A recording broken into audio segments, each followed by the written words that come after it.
Rushmore show where it's all about your top four and nothing more. Andy, we are head over heels deep in Music Month. And 2 months back to back this year because we're doing live. And Andy, we have a fantastic show. I am so excited to get into this. This might be one of my favorite shows that I've been kind of digging into the study time because, man, I didn't realize our topic was as broad as it should, and found a lot of information. Yeah, there's a wealth of a pool to pull from for tonight's topic. We're talking about cover songs. We got a couple people already in the chat. Dennis, we are not late. I text you. I said we're pushing it to 8 o'clock. So hold on. Pump the brakes. It looks like with 8 people here, it was a good thing that we pushed it back because now they're all ready. Everybody out. We got, oh my gosh, it's just coming in like crazy. Mr. P and where you at? I guess that's a student of yours. Mr. P, where you at? Yeah, that's a student of mine. I can't tell by the picture, but yeah, Alan, you're here. Cover songs. Let's hear your top 4. Farrell in the house. We're gonna have Farrell on the show soon. We were going to have him on video games. We're looking to have you maybe in nostalgia. That would be fantastic. Farrell, thank you for being here. You guys like to watch video game content, go watch Farrell. He bounces around through a whole bunch of different games. He was playing a Gimmick last night. I was watching it. Mr. L and Mr. P, look at this. Ava's in the house. Welcome to the show. 11 folks. Hey, man, we're never going to get to this. What's up, Cool Gamer? Welcome. Hey, look, guys, if you are new to the show, I got one for you. You guys are a part of the Summit Squad, and this is for you.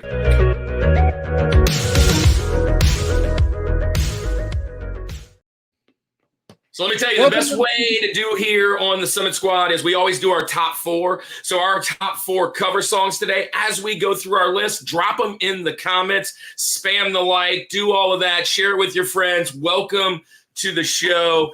We're streaming today on Facebook, YouTube, and Twitter. So if it would be really awesome to jump on over to YouTube and check that out, jump on over to Twitch and follow us there, that'd be awesome. But then it is about time. Look, we have 2 really good friends, guys that are coming back to the show and hanging out with us. And guys, we got a lot of modern day Breakfast Club folks in here. Welcome to the show, MDBC. I don't see Bert in here yet, but I will say this. I'm going to be on Bert's show Tuesday night live here and on his show. And he is coming on our show next Friday for 80s hair bands. Dude, it's going to be blitzed. So it is time to jump into our show. Andy, I think you should announce these guys because I think you know them pretty well. I'm gonna into it. This is our Rushmore of cover songs. Let's get it.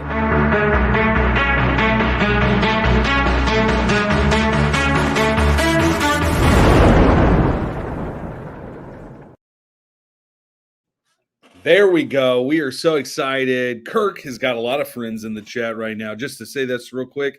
Ava, you got all your students are in here, so that's pretty awesome. Yeah, that's awesome. Ava from Miss Kramer, welcome. Ali, what? Let's go. Two of the guests that we are most excited about tonight are our friends that are going to come on and join in on the conversation.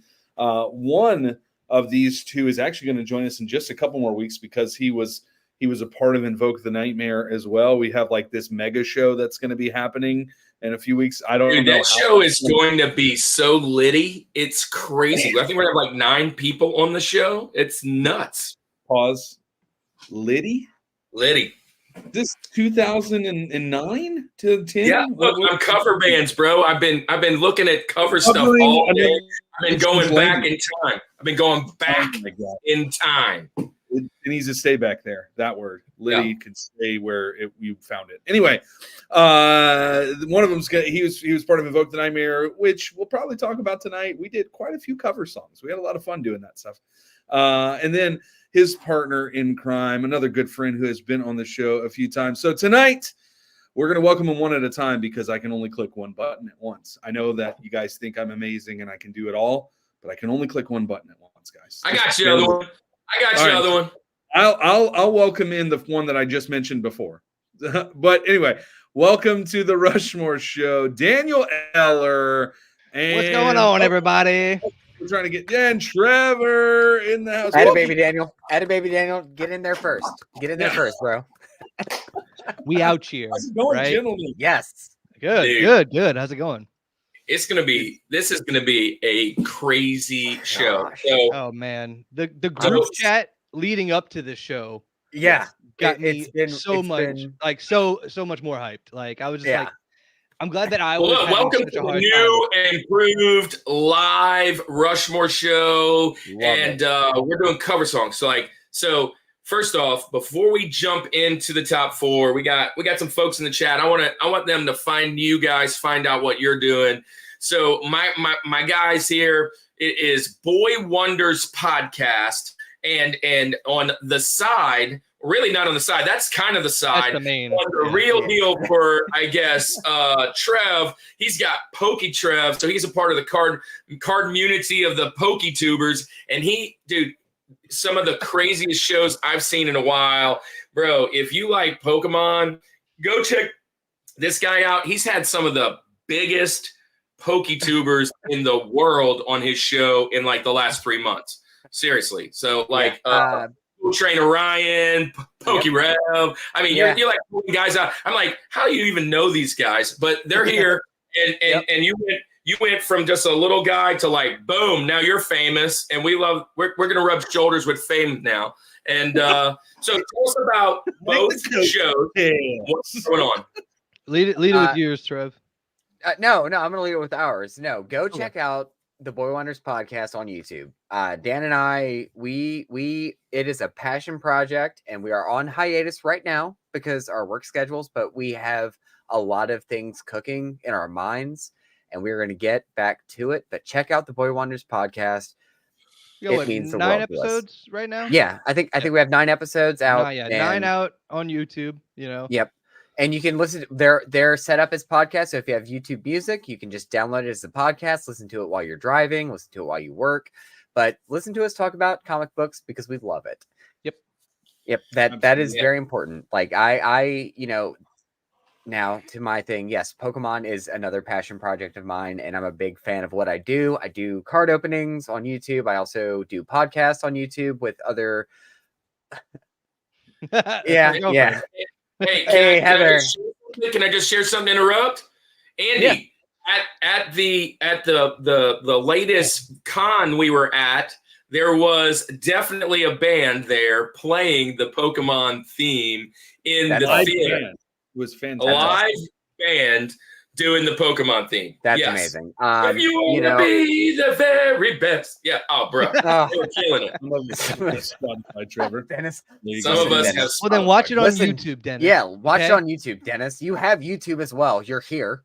You used to come to our live streams. Don't I know, yeah, bro. But no, yes. So I am on YouTube as at PokeTrev8590. It does not autocorrect to PokeRev anymore. It finally adjusted that somehow. Nice. That's how you got Yeah, I know. followers, boy. I know. 2,000, almost 2,200. Whoop, But whoop. yes, I have hung out with Proud of you, Ryan man. That's so sick. and thanks, bro. Like, dude, it's so humbling. Like, it's so weird. Like, I went to Ryan's. Like, I spent the night at Ryan's house and hung out with him and Rev and Pokeball, and man. the 4 of us like ate food and opened up packs, and I looked at so many more Pokemon cards than I will ever own. Like, yeah, it was weird, but it was amazing. Man, that's awesome. I'm super glad. I mean, you guys go hard over there on the PokeTuber side, man. I've been introduced to so many people and like kind of following the system because see, I started following you because of knowing you, and then obviously following a few of the other guys that were kind of really big. Pokey Rev was one of them. Leon, Rev is awesome. Don't like all that, but yeah. So there was a couple of those people, Pocket Monster, whatever that did, and so my son was following all those guys. Pat Flynn. And so when I started following you, my son like, oh. When we're walking by, he can hear your voice. Like he hears your voice, and he's like, "Is that Trev?" And he'll come over and want to watch.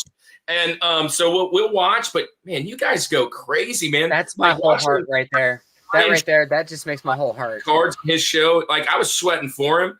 Like it's crazy. And I watched that 2000 show for you, and I was like, "There's no way this dude's gonna get it." I left for about 10 minutes, and all of a sudden I came back, and you went, and I was like, "What the heck just happened? What happened?" So, anyways. This is going to be an awesome show. Hey, I want to just jump on this one real quick. Andy, I got a little comment right here just so I can. Yeah, Zach, I know you're a Braves fan, but look, hey, I'm rocking the Braves because where I live, but I'm rocking with my mind, the real one. They're 1-0 today, baby. Come back and beat the Stros. So it's I should have gotten, you know what? I should have worn my Astros hat. I should have worn my Astros hat to represent, but I didn't. It's opening day, man. I got to rock it. I have to wear my Saints. Yay, go sports. I have to wear my Saints hat every time I stream. The man. I'm the odd man out here. Sorry, guys. Yes, rocking. So Dennis just said, and I'd have to check. I don't remember the name of the band, but if this band was called Purica Panic, I don't remember. The guitarist is the guy that brought Volatile Oreos that time. I don't know if I even remember that story, but granted, when I was in Volatile, it was BC for me, so it was definitely a different time. Maybe I don't remember Oreos reason. But, that'd be interesting. I don't remember the name of the band though that was there. I don't. They were fantastic. Whoever they were, they just did video game music. So that was really cool, the whole deal. Anyway, it's already an amazing episode already. So drop your cover songs down below. It's time to get started. It is time to get started. So, who's going to go first? Who's going first? You guys go first. Not me. Nose goes. Nose goes. It looks like Daniel's up. So Daniel, you're up, and then it will be Trev. Then it will be me and Andy this month, and then that's the same order we're going to do our Benjamins. So there you go. So Daniel, you get first pick and last pick. That's just how that rolls. So we're going to get started. As we always do, we do our criteria right here in the beginning. So our criteria is basically what made us want to pick these songs. What is the reason behind formulating a list? Because what we think is the Rushmore is your personal Rushmore. It's your what's your favorite? It's very subjective to who you are. And so let's just talk through, Daniel, first. What you're doing for your criteria, and then we'll start out with your Rosie. All right. So with my criteria, like I said, the lead up, like the group chat that we had, like leading up to the podcast, was just very stressful because there's just so many good cover songs, right? So I kind of threw out like technicality and all that stuff. And I was like, you know what? I'm just gonna go with what's fun. Like what song comes on? I'm just like, all right, cool. This is awesome. I'm having a great time. I love this. I love that. All right. So you're all about having fun. So let's get in your Rosie. Now, again, you've been on here before. If you're in the chat here and you haven't seen this before, this is the hardest pick, I think. At least it is. It really is. It's the gatekeeper. Dude, I just changed mine. I just changed it. Right. This is literally always the fluid one. This is the one that gets moved around. Because it's like your least favorite, but not but not really. I'm scrolling through like my 30 of them that are on this list, and I'm like, no, I gotta have that. I have so many. Yeah. My iPhone notes. It's just like hundreds of cover songs. So my Benjamins are locked and ready to roll. Okay. All right. Perfect. All right. So Daniel, your Rosie, how are we starting this thing off? All right. So my Rosie, like I said, we're going for fun here. Yes. Is Degenerated by the Lone Rangers. Oh my gosh. All right. So that was originally a song by the Reagan Youth, which is like a hardcore punk band. Yes. Right? Their version sucks. I have no other way to put it. And Brendan Fraser actually recorded the lyrics for the song, and then the band was actually White Zombie, like members of White Zombie minus Rob Zombie. So that's my Rosie, is Degenerated by the Lone Rangers. How can they be lone Rangers. How can they be plural? But also, Pluralized Lone Thinking Ranger. that myself. That's kind of funny. Also, Airheads is one of my favorite movies. Like It's one of my such a favorite good movie. comedies. It's such a good movie. so you've blown my mind with this pick. And it makes sense hearing it now, but this was not on the radar for me. Yeah. Really? When you Okay. said it, I was like, are you serious? When I'm Really? thinking of cover songs, I didn't go necessarily to movies and to that whole deal, but I love this pick. This song movie, rips. Andy loves this movie. This was on his comedies. Yes. So this is Yeah. up there for sure. In fact, spoiler alert, in a couple of weeks, I've already filmed it, but our good friend Jamie Ray, top 5, he does his favorite 5. He hates it and he call it top, Yes. but it's favorite 5, fave 5 from fans. And I mentioned this because we did comedies, and I think this movie is slept on way too much. I think 100%. that why do people not talk about this? Maybe there's a hate for Brendan Fraser. I don't know what it is, but it's amazing, this movie. And then the music is fantastic. Yes. Again, right here with this pick right here. So I love it. All I have is one question for you. Who would win in a fight, Lemmy or God? He's a cop. All right. Yeah, you guys Dude, can we actually I'm sorry. used that quote a few times. Now, We've used that quote. I ain't Just farting like on no snare drum, man. Yep. Oh. A core memory is just him using his debit card and then trying to put in his PIN number. Oh, dude. Oh no, it ain't it. It ain't it. I don't think so. Gosh, that movie. I love this. Yeah, see, we got some people here. Heather Yep, says Lemmy. anyone does it, but Reagan Youth was 100 the worst. Yeah, that's for sure. Yeah. Yeah. Dennis, we got classic Daniel. classic Daniel. Yeah, that's definitely a Daniel pick right there. I like that. I like that. Man, this is good. This is good stuff. This is a great way to start this show. But So I'm- Aaron Brown is the STEM teacher at my school. He dropped his top 4 up there. yeah, Okay. check this out. So 99 Red Oh, Balloons. yes. Fantastic.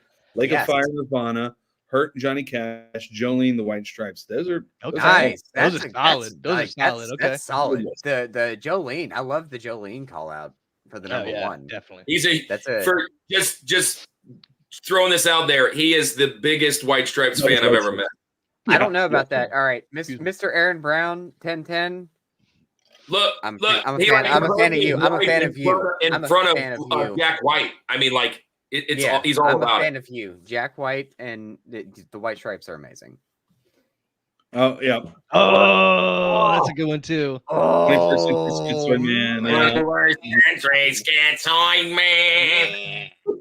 Love it. All right. Criminal. Let's keep going.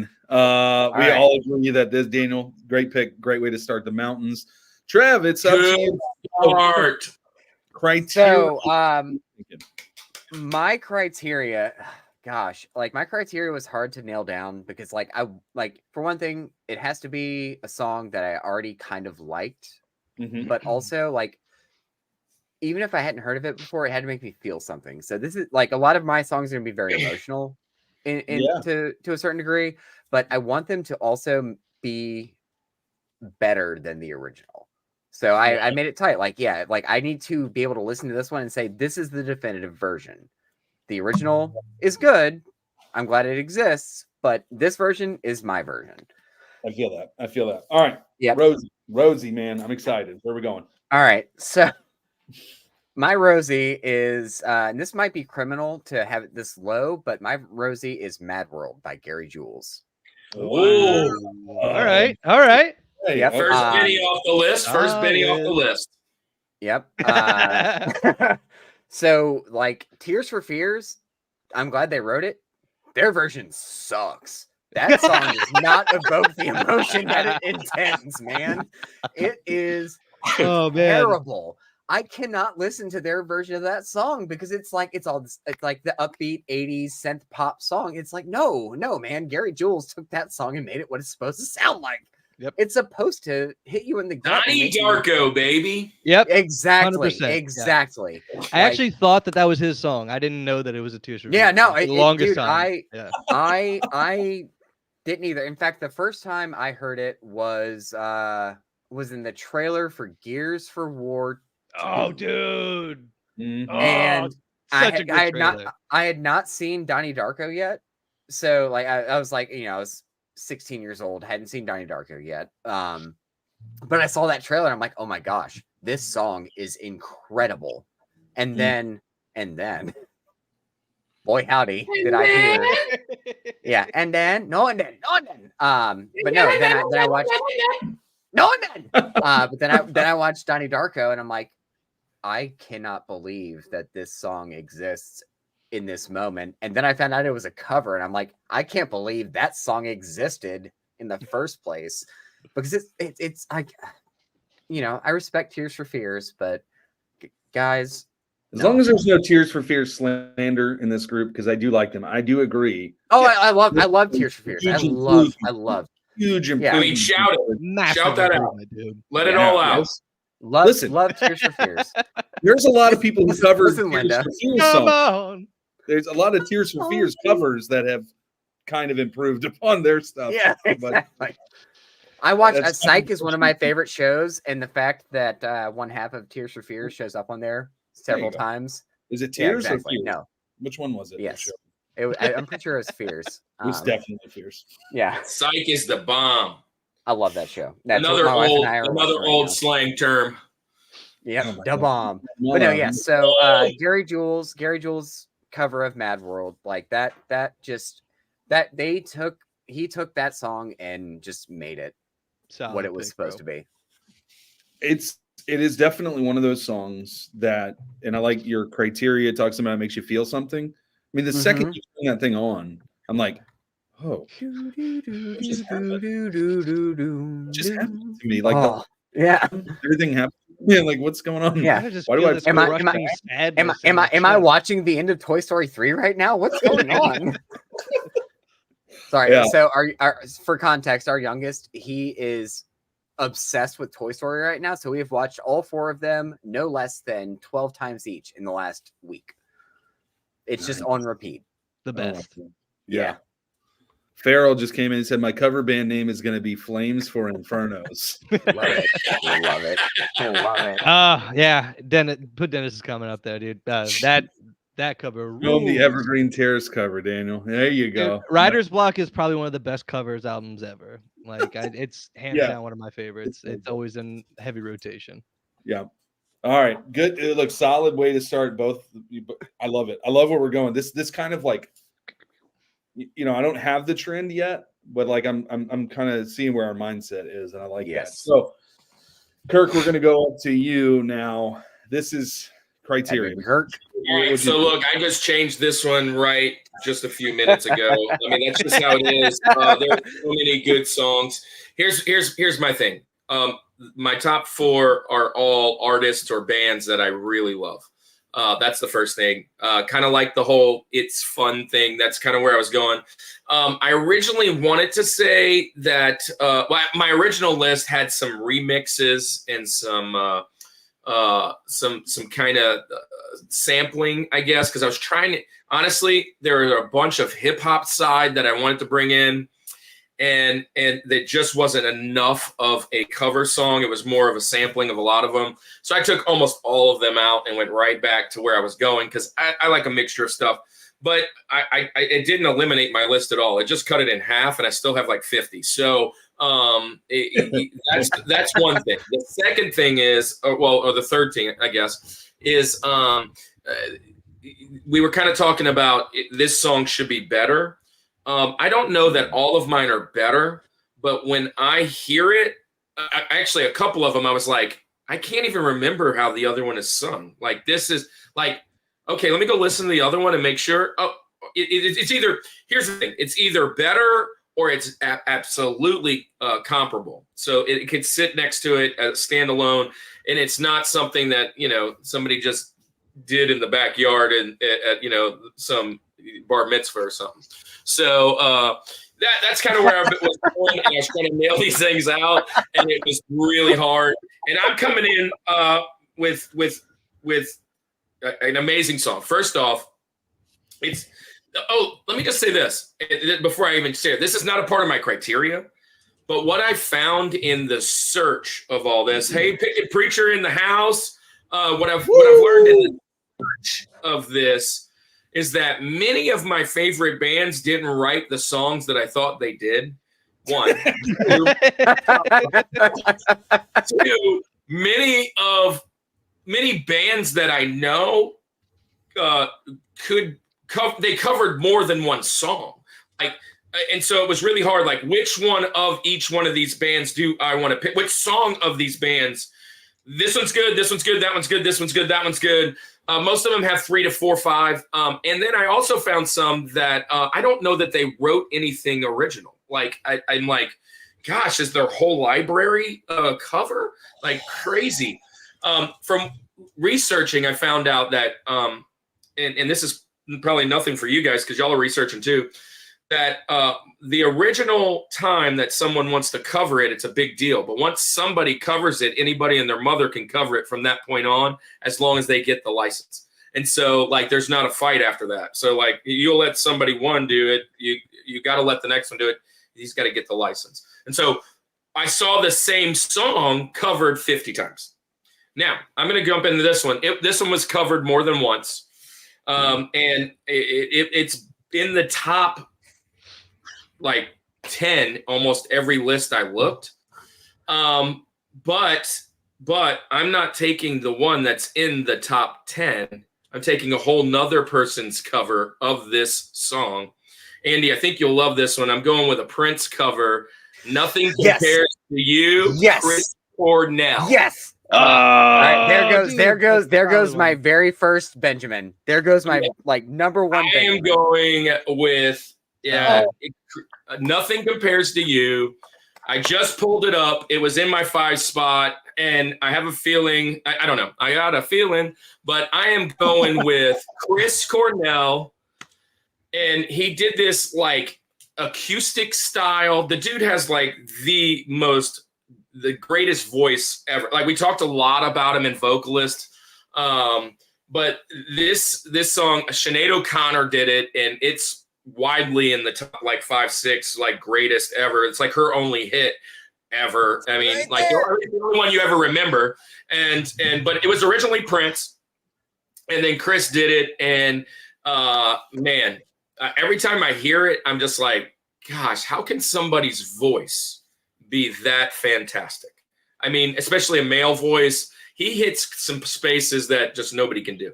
And so that's I'm going to go with Chris Cornell, acoustic version, Nothing Compares to You. Fantastic. If you haven't seen it, go look it up. Can I chime in first? Go ahead. Yes, please. Can I chime in first? I am so glad, Kirk, I'm so glad you picked that, because I was struggling between that and Mad World for my Rosie. Like, both I was struggling. Both of which, like, he is so haunting and beautiful. It is such a perfect cover that, like, I was struggling. So I'm so glad that is your Rosie.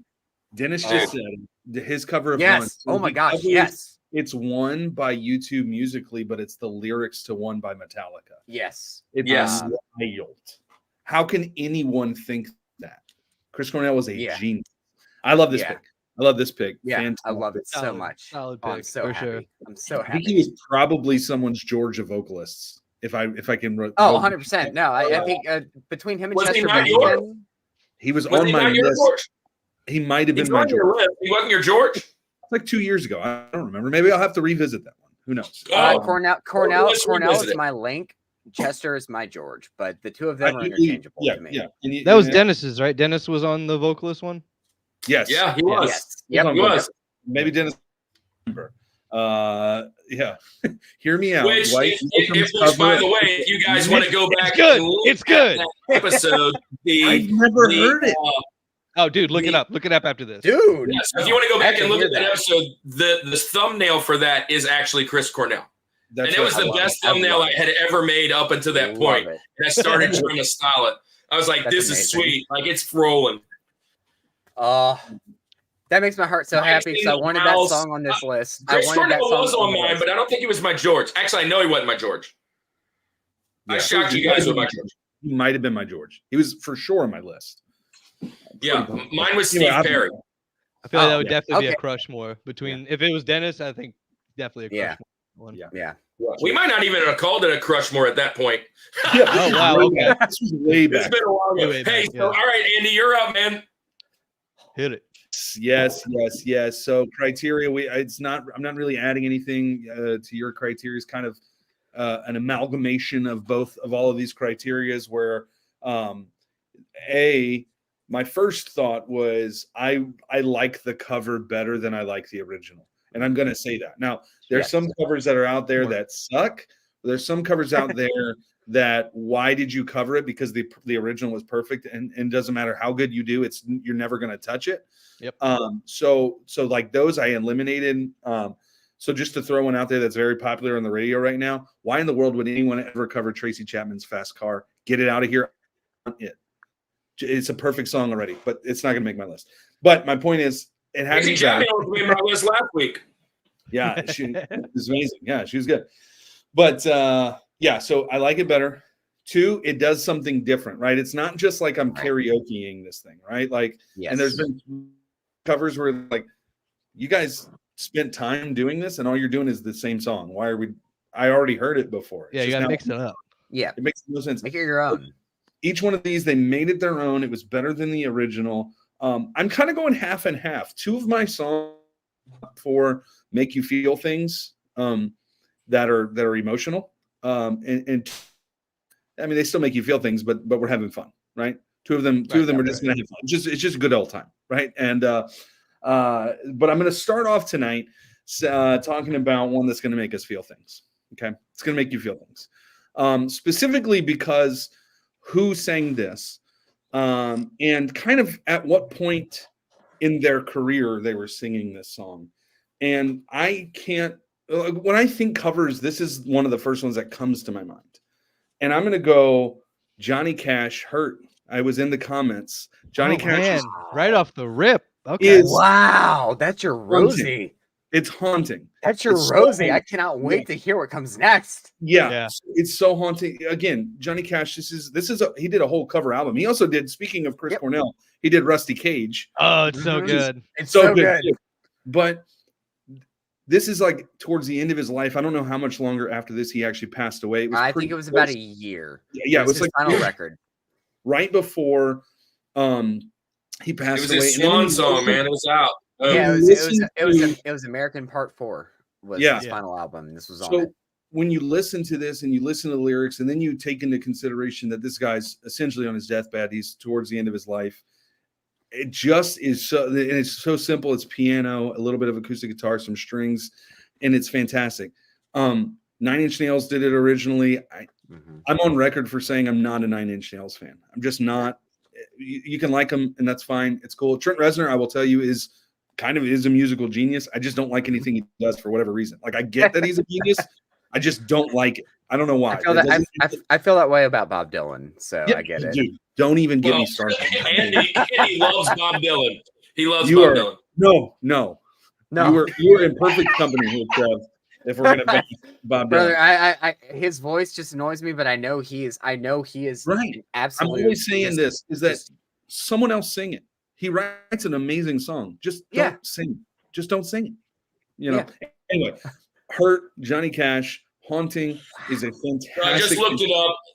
Johnny Cash was 71, and he did this in February of 2003 and died in September of 2003. 3, yeah. Oh, wow. It was American Part 4. So fun story for the chat and everybody. If you don't know, Johnny Cash had his manager reach out to Trent Reznor about that song because Trent wrote that very personally because it's about his addiction and his, like what he was struggling with. And Trent respectfully declined. And then Johnny Cash reached out to him personally and said, please come listen to me. Like, listen to what I want. Like, I make this sound like. And if you don't want it, like, nobody else will hear it if you don't like it. And Trent Reznor walked out of the studio and said, I can no longer take credit for this song. This man took what I wrote and made it his own. And this is his song. Trent Reznor gave Johnny Cash that song because Johnny Cash made that his. Now, in the video, it's haunting, dude. Like, oh my gosh, it's so haunting. It's so haunting and so beautiful. It's a perfect song. I will share this. I am a Nine Inch Nails fan. I love Nine Inch Nails. Love them. And I don't know why anybody wouldn't like them if they like that style of music, but that's neither here but talk. But check this out. I don't have this one on my list. Kind of thought somebody might pick it, maybe even multiple, maybe even Rushmore, but it was in a short list of potentially hitting that 4 spot for me. But one of the things that I wanted to share, I don't know if you guys ever listened to this, but after Johnny Cash passed away, his grandson, Thomas Gabriel, did another cover of Johnny Cash's version, and it's very cool. It's very cool. And his grandson sounds exactly like him. Like that's amazing. It's fantastic. They're both fantastic. And I used to my Aaron Brown, my teacher, we talk about this like leading up to the show. And he posted it on his list, Andy. And I was like, yeah, I love that song, but there's just so much others that that's pulling at my heartstrings. But that song, if you're talking about all the things, Daniel, when we first showed up, like the artisticness, the actual things that a musician would listen to and hear, and the changes that he made, it's like, it's almost a perfect rendition. I mean, it's insanely good. 100%. Yeah, I famously was a karaoke rock star and also would do covers with Todd Lemoyne at the Green Room. But whenever I would do Hurt at karaoke, I would always take both styles and twist them together. So I would have the low, painful songs with the belting, the belting chorus of Trent. And I always just felt that was my way of tributing to 2 of my favorite artists of all time. Yep. What a way, Andy. Like, man, like you, like I thought that I was like, I really, this show. It's just going to show you this. There's so many covers.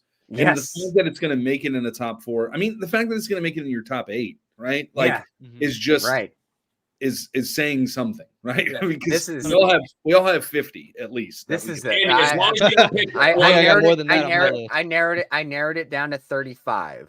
Yeah, well, there you go. Finally. 35. Yeah. And did you hear me? What'd you say? I said, as long as you don't pick that one I sent you today. Oh no, I would never pick. I would never. Anyways, all right. So Daniel, you're up. TJ, Jesse, Jeff. Second one. All right. So we're gonna keep going with my fun theme, right? Yeah. And granted, this isn't like my intention, but it's definitely from another soundtrack. It's "Take on Me" by Real Big Fish, which was made for the basketball soundtrack. Baby. Yeah. Now, that's the best. It's so that good. cover like infinitely surpasses the Aha version, in my opinion. It's more fun. It's more upbeat. It's better. It's got it fires on all cylinders for me. I will just say this. This is one of those bands. They got several covers, and I was looking at a couple of them, and I have 3. This is one of them, and I have 2 others out in my Benjamins just in case. So scratch it off the list, brother. I love Real Big Fish. I love ska. I went through a moment of my life for about 5 years where I just loved everything ska, and Real Big Fish was kind of at the top of the heap at that point. So I've shared this before. And Daniel, you relate to this. I wanted to hate ska for the longest time, and it was only because we always got beat by a ska band. How do you hate ska though? Because I was a closet ska fan for the longest time. It's just like you can't not be happy.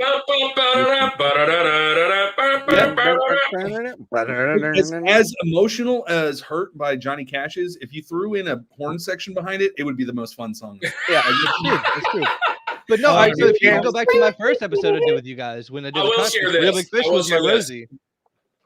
One of the reasons I absolutely love ska was my dad had this uncanny ability while we're driving or listening to music, and he'll go, hey son, check this out. Here comes the horn. And if it was a saxophone, a trombone, or whatever. And so I would always I just love the horn section whenever it comes into like certain songs. I'm like, oh, that's perfect. If it has a horn and it's like it's rock, I'm in it. I'm in it for good. Yep. So one of my favorite memes, and I'm gonna obviously edit it, but it's like punk. The world's messed up and I'm mad. Emo, the world's messed up and I'm sad. Goth, the world's messed up, but there's beauty. Ska, the world's messed up. I have a trumpet. It's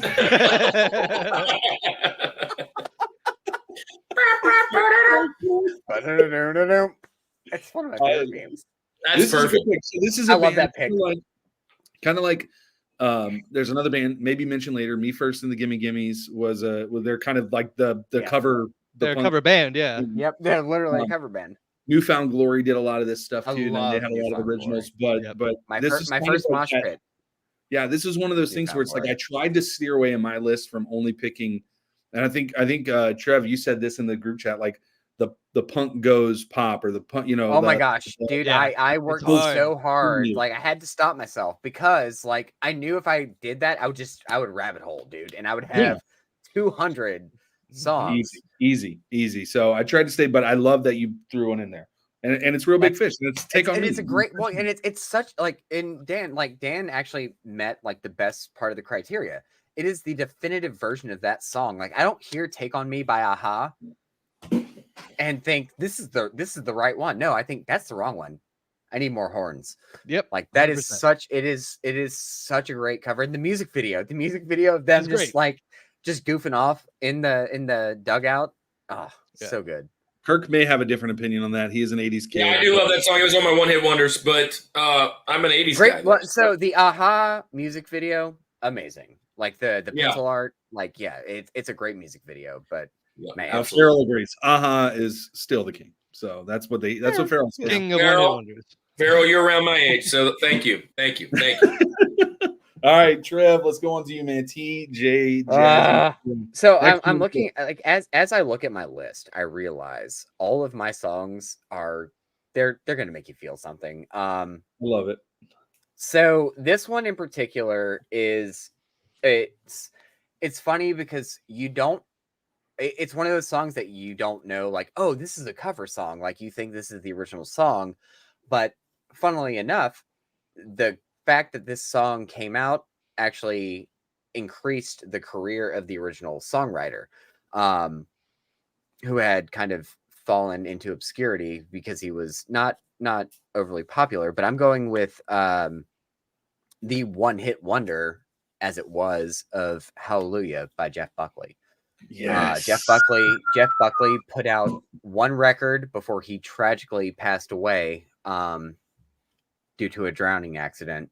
And because of that, Leonard Cohen, because Jeff Buckley did his cover, Leonard Cohen was able to come out of obscurity and show the world like Leonard Cohen's incredibly talented. His version is amazing, but Jeff Buckley is who I hear every time I think of this song. It is haunting. It is beautiful. It is tragic, and it is everything you're supposed to feel when you listen to these words. And especially in Kirk and Andy can kind of relate. When you're a person of faith, like hearing this song, it is almost like a gospel song. And it's it's so good, and it makes me cry. It makes me happy. It makes me sad. But yeah, so Jeff Buckley's Hallelujah, because that is, I absolutely in my mind, love this pick. Yeah. In my mind, before Johnny Cash took Hurt for his own, Jeff Buckley took Hallelujah as his own, and he kind of paved the way for me, in my opinion, for truly taking a song and making it your own. Yeah, this song is from a musician's, and again, it's not like it's this hugely like just intricate, but from like a song. No, it's simple. It is like a painting in the sense of like everything is thought out and is so like, again, obviously lyrics, it's poetry, right? I mean, it's just 100%.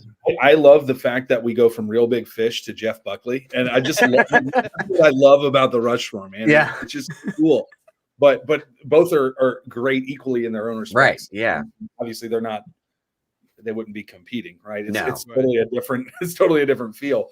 But yeah, this Jeff Buckley. I mean, again, Hallelujah might be. Oh my gosh! I think if you were to just look at, like, if we could somehow just say what are the top 4 songs, but we maybe even expand it from that. Like, there's going to be people that put this up there. This is one of those staples as far as just songs in history. Right. But I love it, man. Great pick. Good pick. Yeah, I love this pick. It's on my short list of let's see if we can find a way to get it on the show. Right. Mainly because and I think this might be a good time. I don't know, but hey, we are pastors, Andy and I, and we've been just doing this thing. And I love anytime we can get a song in, or a movie or a show or something that leads people to faith. And this it's beautiful. Both renditions are great. And I'll just share this. When I was in school, we used to go to we would go down to Bourbon Street during Mardi Gras and kind of evangelize and just tell people they were loved and kind of share the gospel out with, people just doing debauchery and all that stuff. And when we were done, we would sing Hallelujah over in just kind of a cappella, just whatever, as we're walking back to the buses. And 300 people singing the same song, kind of going through, it's just really cool. So I love this song. I do love it a lot, and I love both versions. And I love other versions. This is one of those songs. It's so very much covered. Like whenever I was, it's sung by so many people across the world. Paramore does it. So just so you know, before their song Hallelujah on the live version, Paramore does it. I will fit Paramore into any conversation. Haley Williams is the best. She's a fantastic vocalist. No, I mean, if you go back and watch last week's show, Andy almost had Haley Williams all 4 pieces of his Rushmore. So easily, yeah. All right, am I up? Obviously, Hallelujah. That's a great pick, man. We could talk about our Rushmore of our 4 favorite things from that song.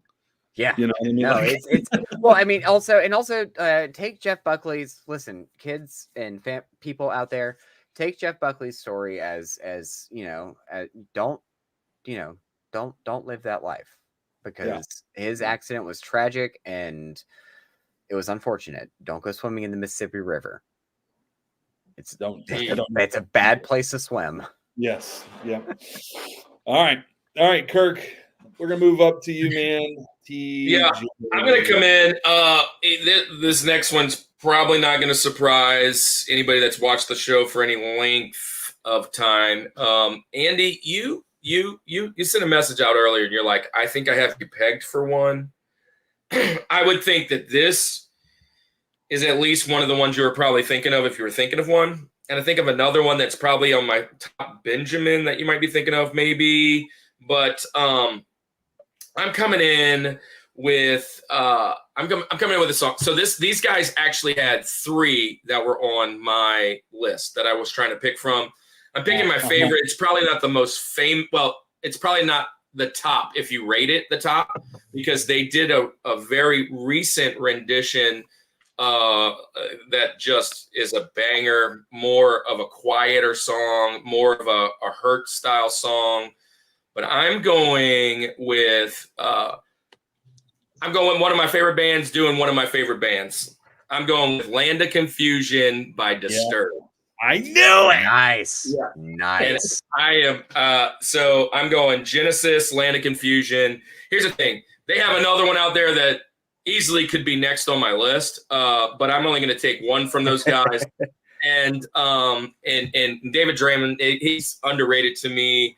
I don't know what it is. I just fell in love with Disturbed. I love the whole all that stuff, and they bring that in. They bring that into this song, which is a Genesis song, which is almost perfectly done. Like, it's funny, and I remember the video from the '80s, and then this video is like really cool. It's got their mascot guy kind of like doing all this wartime stuff. I love this song. I listen when 10,000 Fists in the Air, or 10,000 Fists was the name of the CD, the album. 10,000 Fists in the Air is another song. There you go. There's the third one. That's not the other one I was talking about. So that one was on their first album, Shout. And the one I'm talking about is Tears for Fears. 10,000 Fists. That was their third album. But the one I'm talking about was another rendition that might come up with someone else. So I'm not going to mention that one. But I love this song so much, and I love Genesis, and I love both of them equally. And because I love both of them equally, this is where I was like, I'm not going to say it's better or not, but I will listen to them both back to back. I love both of them so much, and so this is it. I love this pick. I think it's equal. I will say music video though. I'm going to give it to Genesis because of they're just weird. All the puppets. Puppets and things that are happening. And the water's like pouring in. Oh yeah. There's Retro. Didn't know. Yeah. In Flames also covers it. Yeah. Yes. Yep. Nothing quite like a bunch of Swedish. This is the world we live in. So, I mean, David Draymond, like, he is, in my opinion, one of the most disarmingly kind people in music, because he is such a sweet person. Like, you watch videos of him, like, just with his audience, and there's a pretty famous video out there where there's like people protesting, and he's like talking to the crowd, right? Yeah, about, like, we love those guys out there. We're not going to bash them, that kind of stuff. Yeah. And then the video, or there's the video of him talking about like his battle with depression and stuff, and like he shouted out Chester, he shouted out Scott Weiland, like, you know, like all the people, like, it's just like, it's so touching. And there was a third one, and then I'll get off and let everybody else talk. But there's a video where, like, I guess some parents brought their young daughter to the show, and she got a little, like, she just like got stressed out or something. And he went, and he's like, I'm so sorry. Like, are you okay? Like, he was just so like involved in making sure that she was having a good time at his concert. And it's just, he is such a good guy. They put on a great show too. Saw him a couple years back. One of my favorite shows: Kill Switch Engaged, Lacuna Coil, and Disturbed. So I saw them with Stone Sour and dude, every time. Hey, I don't know. Whatever with your fingers, whatever you just did, dude. Balloons. I can't do. I haven't updated my Mac, so I can't do it yet. I don't even know how that. I didn't even know that happens. Anyway, I saw them with. It was every once in a while he gets fireworks and stuff there. I don't know. If you do this, it'll make it rain. What do I do? Do that, Andy. If you go thumbs down, it'll make it rain. There it is. Amazing. I should do that for every one of Trev's songs because it makes me sad. So I saw them. It was Stone Sour and Flyleaf, and Flyleaf was fantastic. Oh man, yeah. It wasn't Lacuna Coil. It was Chimera. You're right. Dick. Lacuna Coil with someone else. So wait, was that the? It was the Music is a Weapon tour. Yeah. Okay. All right. Cool. So they had like tattoo artists and stuff out in the front. It's the post. Is that the USUNO lakefront? Oh, yeah. Lacuna did play. Great. Yeah. I wasn't wrong. Always count on Dennis. Dennis will correct you. And that was historian. Dennis is our fact checker for Music Month. Was that post-Howard Kill Switch then? Was that a few years ago? No, it was. This was. I would say it's probably like 2006, 2007. Okay, Dennis says yes. It was post-Howard. All right. Yeah. All right. Thanks, Dennis. Maybe 2000. It's probably before 2006, 2007. It's probably more like 2004. Oh, that might be pre-Howard then. Yeah. Oh no. I'll have to look it up and get the regular date. So hey, Andy, you're up, man. Finish off the first half of the mountain. I am so excited for this pick because I'm so excited. I don't even want to go to solo layout because I just want to see Daniel Eller's face. I do want to see his face. We're talking about the 2000s, right? You just mentioned 2004. But don't you know that I'm a 2000 man? I'm going with Kiss. 2000 man. I absolutely love this song. Now I know this is probably my most obscure one. Couple things about this. This is from the Dynasty album, which gets way too much hate. I think Dynasty album is actually Dynasty rules. It's a Okay? fantastic album. It's all like Kisco, like we love. Yeah, it's very Kisco. It's like It peak is. Kisco album. Yeah, but I'll tell you, there are so many good songs on there, and this is one of them. 2000 Man. If you don't know, 2000 Man was originally recorded for whatever dumb reason by the Rolling Stones. That version sucks. It's horrible. It's one of the worst songs. Don't ever listen to it. But and I never knew it was a cover, honestly. Like I just always listened to the song as a Kiss fan. Ace Frehley sings it. It's such a great rock song. And then when I was like, oh, it's a Rolling Stones cover. I don't like the Rolling Stones, so let me go listen to it. And I'm like, yep, you've now confirmed why I don't like this band. So yeah, this song is so good. It's just a good rock song. If you know my love of Kiss, Daniel's love of Kiss, we are big fans there. And it's Huge Kiss fans. Yeah, huge Kiss fans. And this is one of those, I don't even know if I call it a B-side, a C-side, a D-side. I don't even know, but it's one of those good ones. This is a fantastic, fantastic song. It's Ace Frehley. When you listen to him, like, that it's an Ace song because it's just this, again, they're a classic rock band, right? But Dennis says this. He says, not only did I not know it was a cover, I didn't know it existed. Go listen to this song, dude. If you haven't listened to it yet, I highly suggest 2000 Man. It's one of my favorite Kiss songs for sure. And yeah, so that is, I know not many people are probably going to have too many comments about this one, but I absolutely had to put this song on my list. And Daniel, I'm sorry, I had to go back to this one. You made Daniel so upset he jetted out. Yeah, he had to leave. So I will say this about Kisco. So I like Destroyer is probably in my top 10 favorite albums of all time. Rightfully so. It's an iconic album. But when you get to the Kisco era, for me, it's bizarre and disarming, but I don't hate it.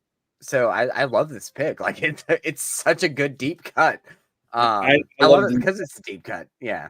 No, I like this pick a lot. I'll just say the Kisco album, like if you go and you listen, I think because like we have the benefit of now being so far removed of it being, right. We knew Kiss as one thing and then they became this. We're just kind of like okay with that now because we are on this side of it.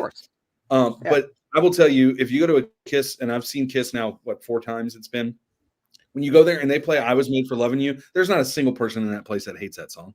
Like it's so good. It's a great song. It's such a good song. Yeah, and Dennis just said a good one. Does Hard Luck Woman count as a cover? Now, there's a few things about Hard Luck Woman. You wrote that. Hard Luck Woman was originally supposed to be a Rod Stewart song. Kiss took it, but Garth Brooks covers Hard Luck Woman, and that's a fantastic cover. I'm not It's a good cover. It's a good Can cover. I I'm a just Peter throw this Criss out boy. there? Rod Stewart's one of those guys I was talking about. Did he write anything? Did he write anything? I think he wrote Maggie May. I think that's it.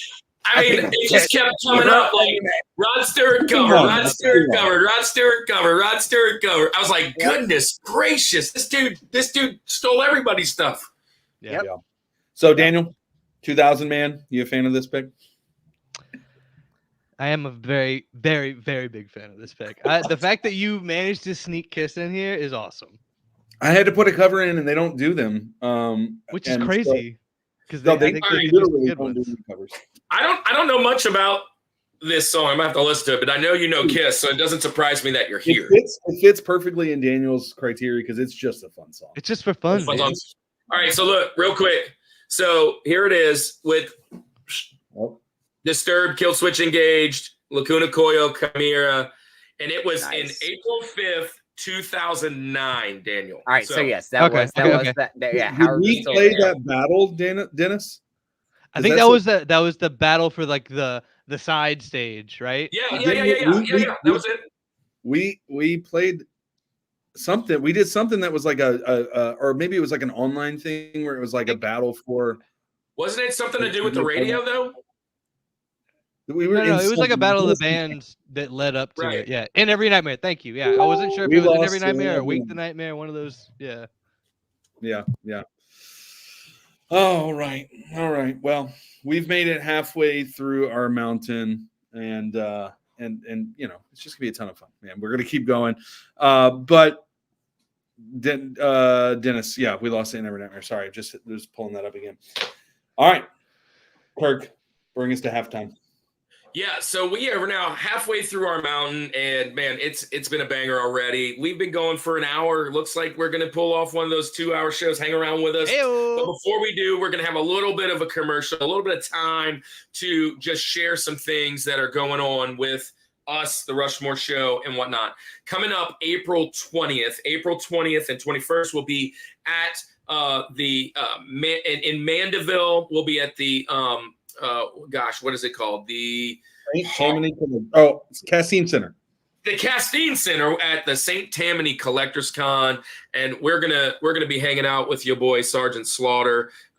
He is going to be hanging out there. Some Ninja Turtle artists. There will be the original Batgirl, Ming from Comic Book Men. They're all going to be there, and we're going to be the MCs / This guy's going to be there too. Oh, and that guy right there is hopefully going to help us, because on that day, Finn the Collector, you showed up at the perfect time. He's going to have a booth, and we are going to do another amazing effort to welcome in our nerdy, geeky, and gamer friends.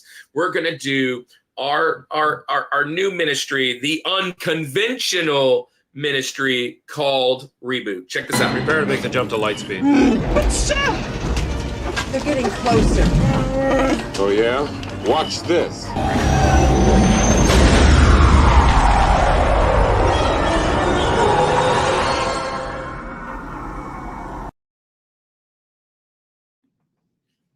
So the convention near you this time is going to be St. Tammany Collectors Con. We've been invited to a couple others. We're hoping to nail those more out as we do this a little more. But Andy's got a great message. Andy, you've been nailing the message out. You figuring out what you're doing it on? Yeah. God's love is what I hear, right? Yep. God's so love. Andy's going to bring God's love at the convention. And man, it's just a great time. Thank you for all the people that support us. Look, we've had a couple people in the chat that are joining our team, joining our team. They're going to be preaching and teaching on our site. We have a special section for that. It's called Reboot. And go into the top of our page. You can check out the first message, which was at Louisiana RetroCon, and I preached on Five Nights at Freddy's. And Five Nights at Freddy's guys were there, and they're going to be on our show in our movie portion, as well as they're going to come back and they're going to be hanging out again in the fall, which we are going to be able to hang out with those guys again. Andy, we have been a part of amazing team of people. We're trying to start our own team with the creators, the Christian Creator Coalition.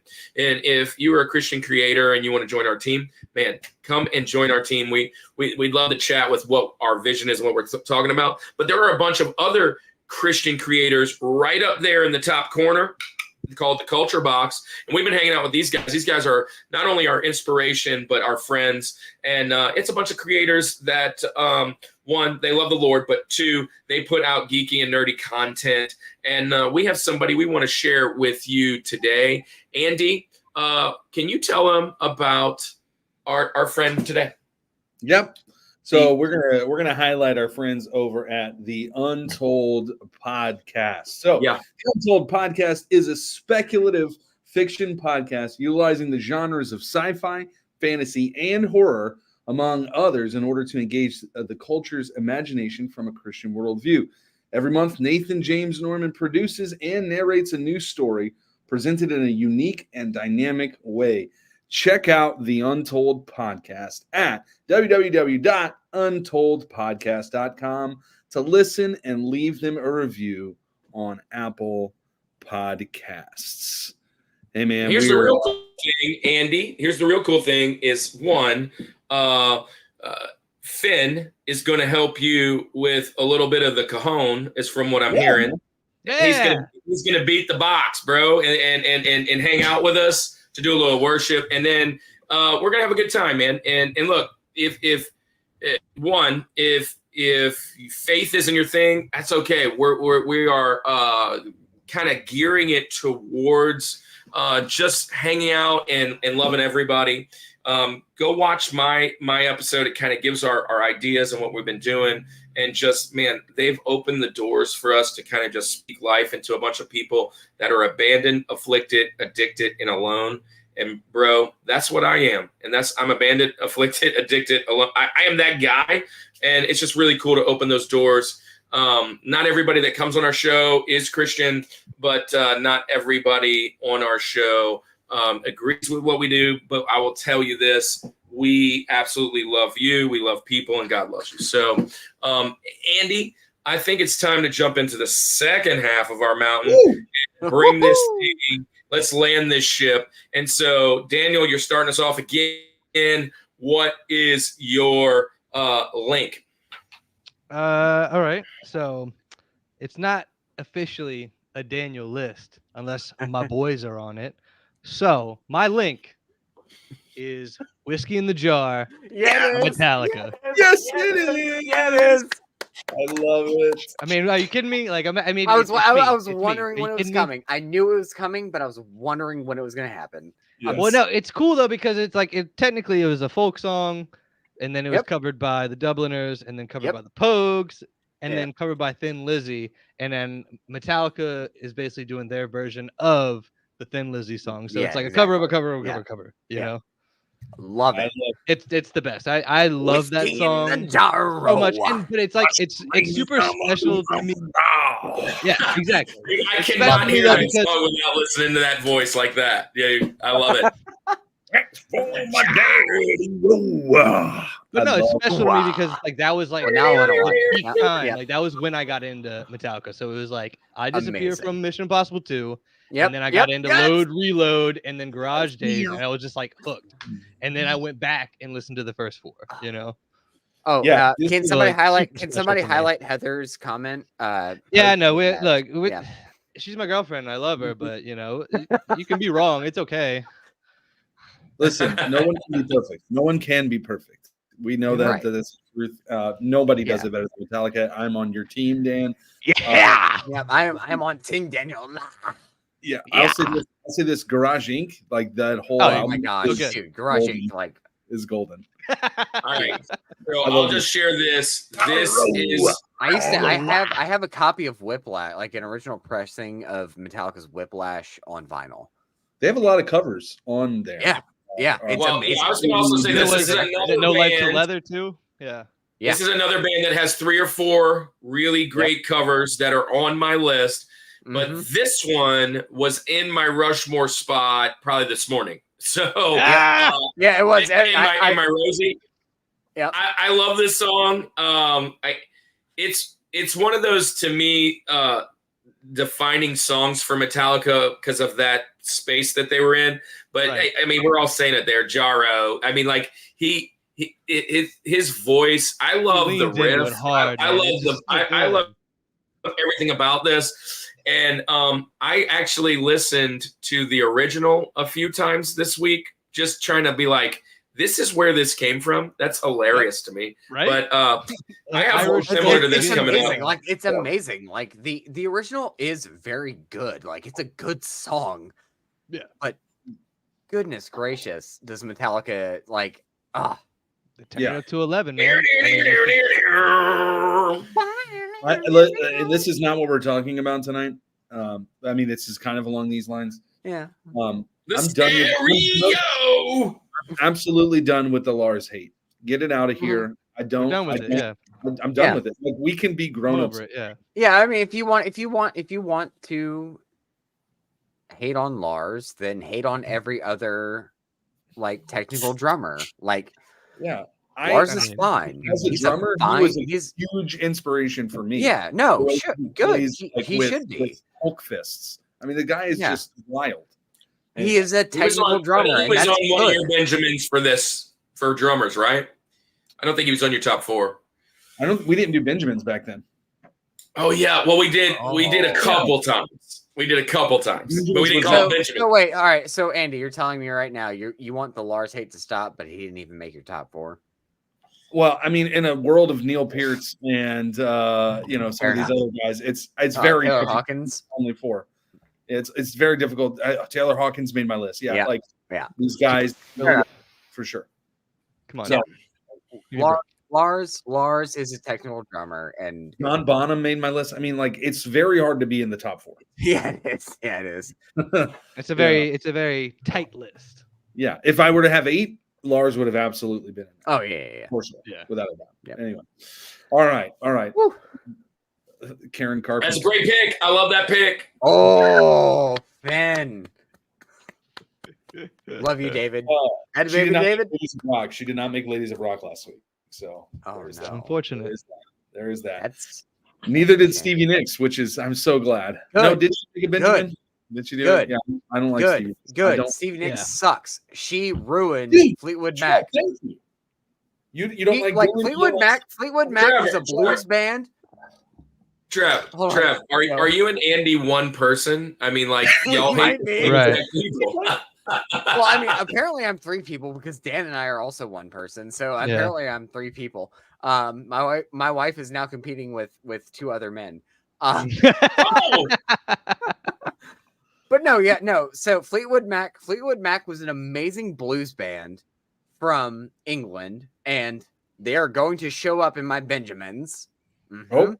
Oh, But very Maybe much not. very much pre Stevie Nicks days. So if any of you guys pick the song from Fleetwood Mac that's going to show up in my Benjis, listen. If there's a list to I be will- had, Fleetwood Mac doesn't make the list. So for me, all right, so you good, know- yeah, all right, good. Yeah, because nobody knows about old Fleetwood Mac before Lindsey Buckingham came along, and he had to bring along his girlfriend. Well, there's that. All right. Yeah. I don't know how we got to talking about Stevie Nicks.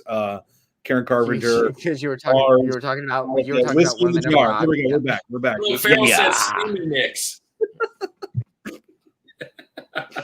I don't That's- even that's- know where to go with that, but That's like my how we have like the Jason Bournes of the world. That's like how you trigger me.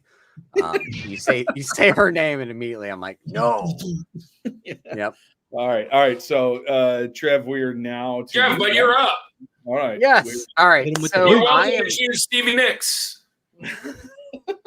Get it. Please don't. All right. So there is a band out there who has, in my opinion, the greatest name of all time, Vanilla Fudge. And their self-titled debut album is basically a cover album, which has 2 covers on it that I consider my favorite songs of all time.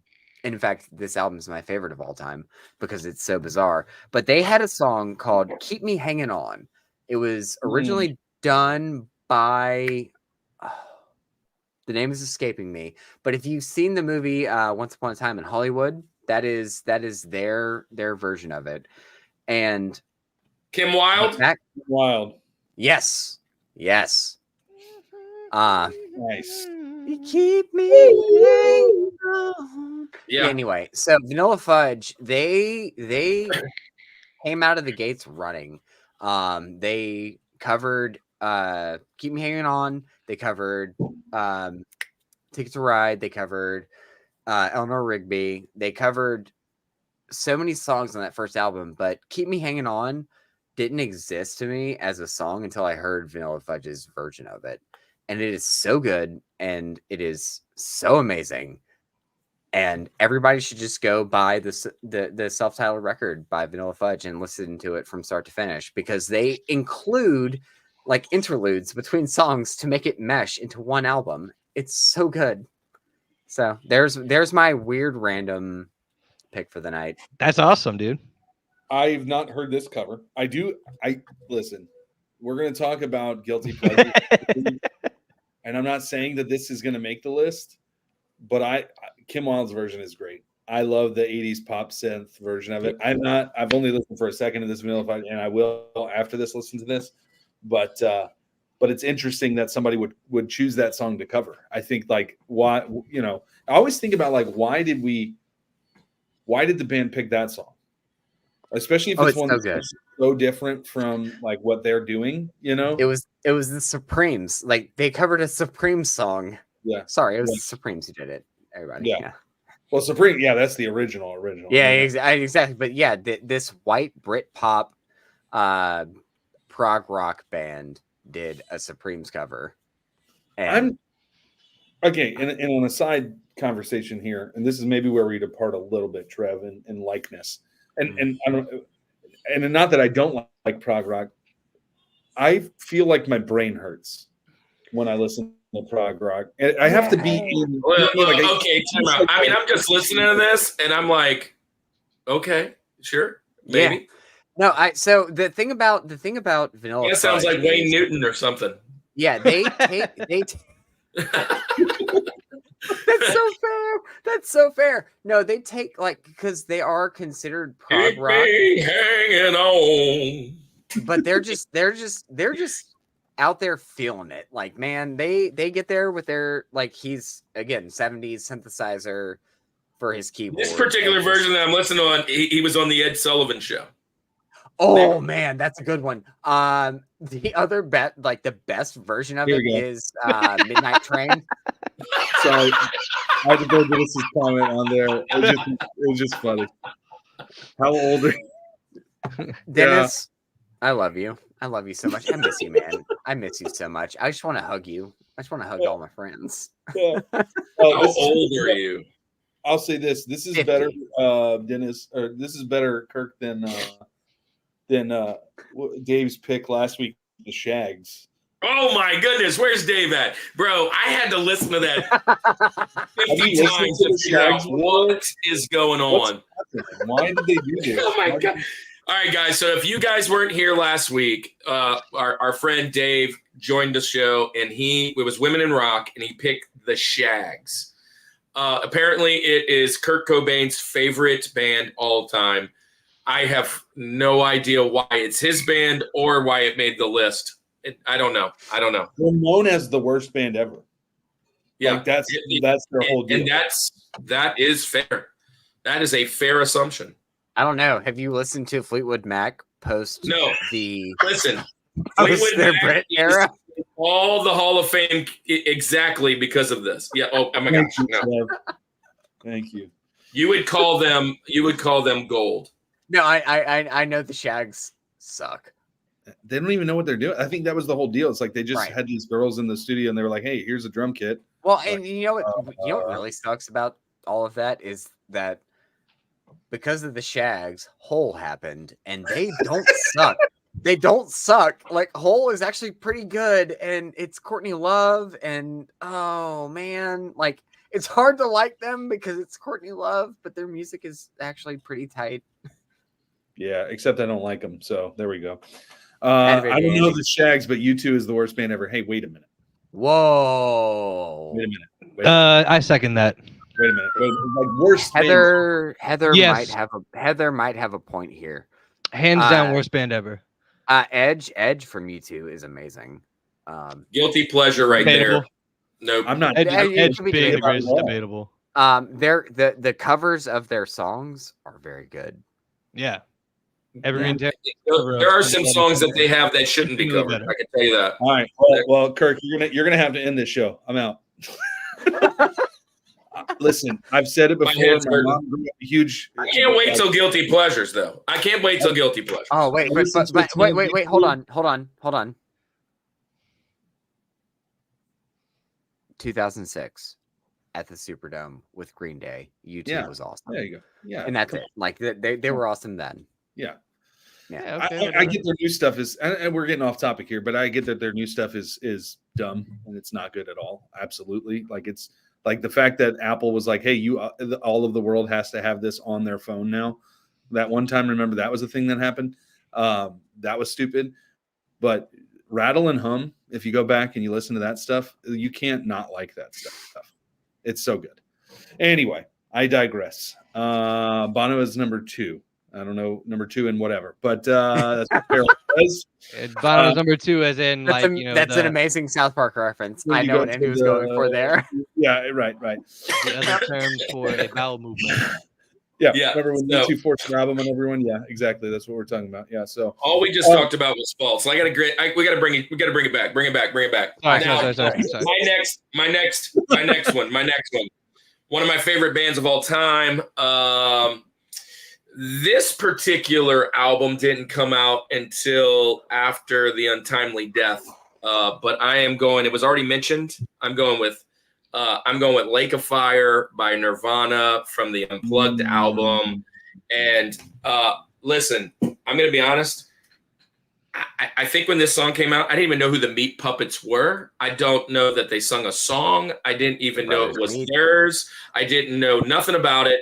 And years later, I'm talking, I realized that most of the Unplugged album was all covers. Like, I mean, Right. I was like, oh, this is all new stuff they did. I mean, I wasn't there, but if I remember correctly, the Unplugged happened in 93. The album came out so he died in 94, I believe. And then the album came out like right after. And I was like, man, this Lake of Fire song is so awesome. And then when I found out it was actually a cover, I was kind of upset. Not upset, but like bummed. But I love this song. And I could pick, this is another one of those bands, I could pick several of the ones off this album.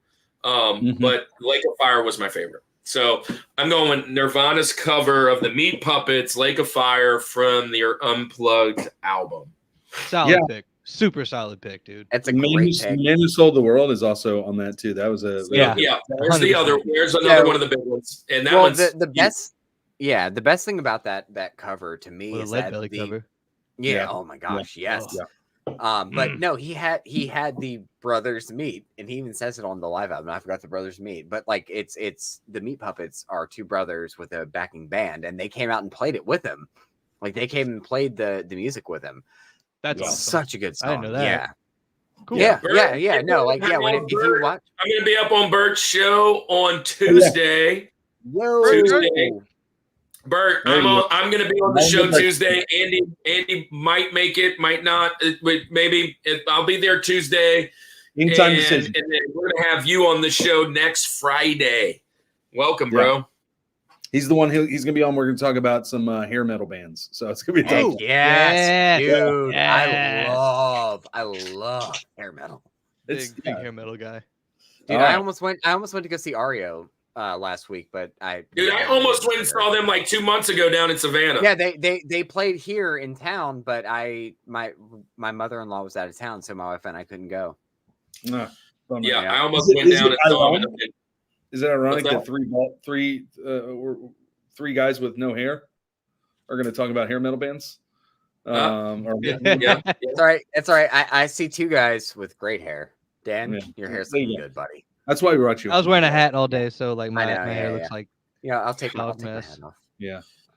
No, I can't take my hat off. Well, I mean, ZZ Top. Look at that. ZZ Top. They had great hair off their chin. No, look, that's what I'm saying. So you guys have the beards, we have the hair. It's all good. Exactly. Fun fact about ZZ Top: my father grew up about 6 blocks from Billy Gibbons, and used to go and watch them practice in Houston, Texas. Cool. Yeah. Billy Gibbons has made our show multiple times. As he should. Every time I think of ZZ Top, this is the last thing I'll say is I think of Beavis and Butthead when they were cutting people's beards off and gluing it to their face. Yes. Hey, babe, want to touch my beard? Want to touch my beard? Hey guys, we look like ZZ Top. Hey, baby, want to touch my beard? All right, Andy, who's your link, man? All right, man. Well, I'm very, very. Again, I said like half of mine are going to be this. They're emotional, they're whatever. Half of them are going to be fun. Let's go back into our emotions, and hey, why not? We are going to go with Nothing Compares to You, Chris Cornell, but I will be specific. Yeah. So it only happened when I was actually doing this, doing the research and, going through Spotify, what are the greatest covers, doing all this kind of stuff. I knew this one was going to be on there, but I was digging a little further. And have you heard in this one, like literally I was tearing up when I'm listening to it. there's a version that Chris's daughter and him sing together. Yes. And Oh gosh. Oh no. after he passed away, she did some vocals on it too. So they're like singing the song together. Oh. I'm like wrecked me the other day. And her voice is fantastic. Her name's Toni Cornell. And but nothing compares to you. This is the version of the song. I don't care who else sang it. Listen, Prince, I love it. Mad props. Chris made it better. Like he just did. It just, I'm sorry. I know that may be sacrilegious to a lot of people, but this song is the only one I want to hear. And I'm going to go again. Nothing compares to you. I'll be a little specific. It's Chris Cornell, but if you get a chance, dude, and you're alone and you don't have somebody around you to make fun of you for crying, then go listen to the one. Why is it like? Wait, hold on. I have to go check my sink or something upstairs because it's raining in my basement right now. Yeah, I know, right? Yeah.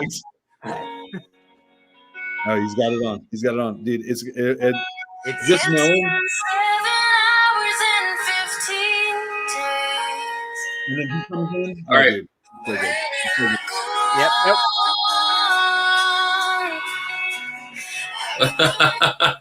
Make it rain. Make it rain. Dude, it's been Rain in my 7 eyeballs. hours and 16 days.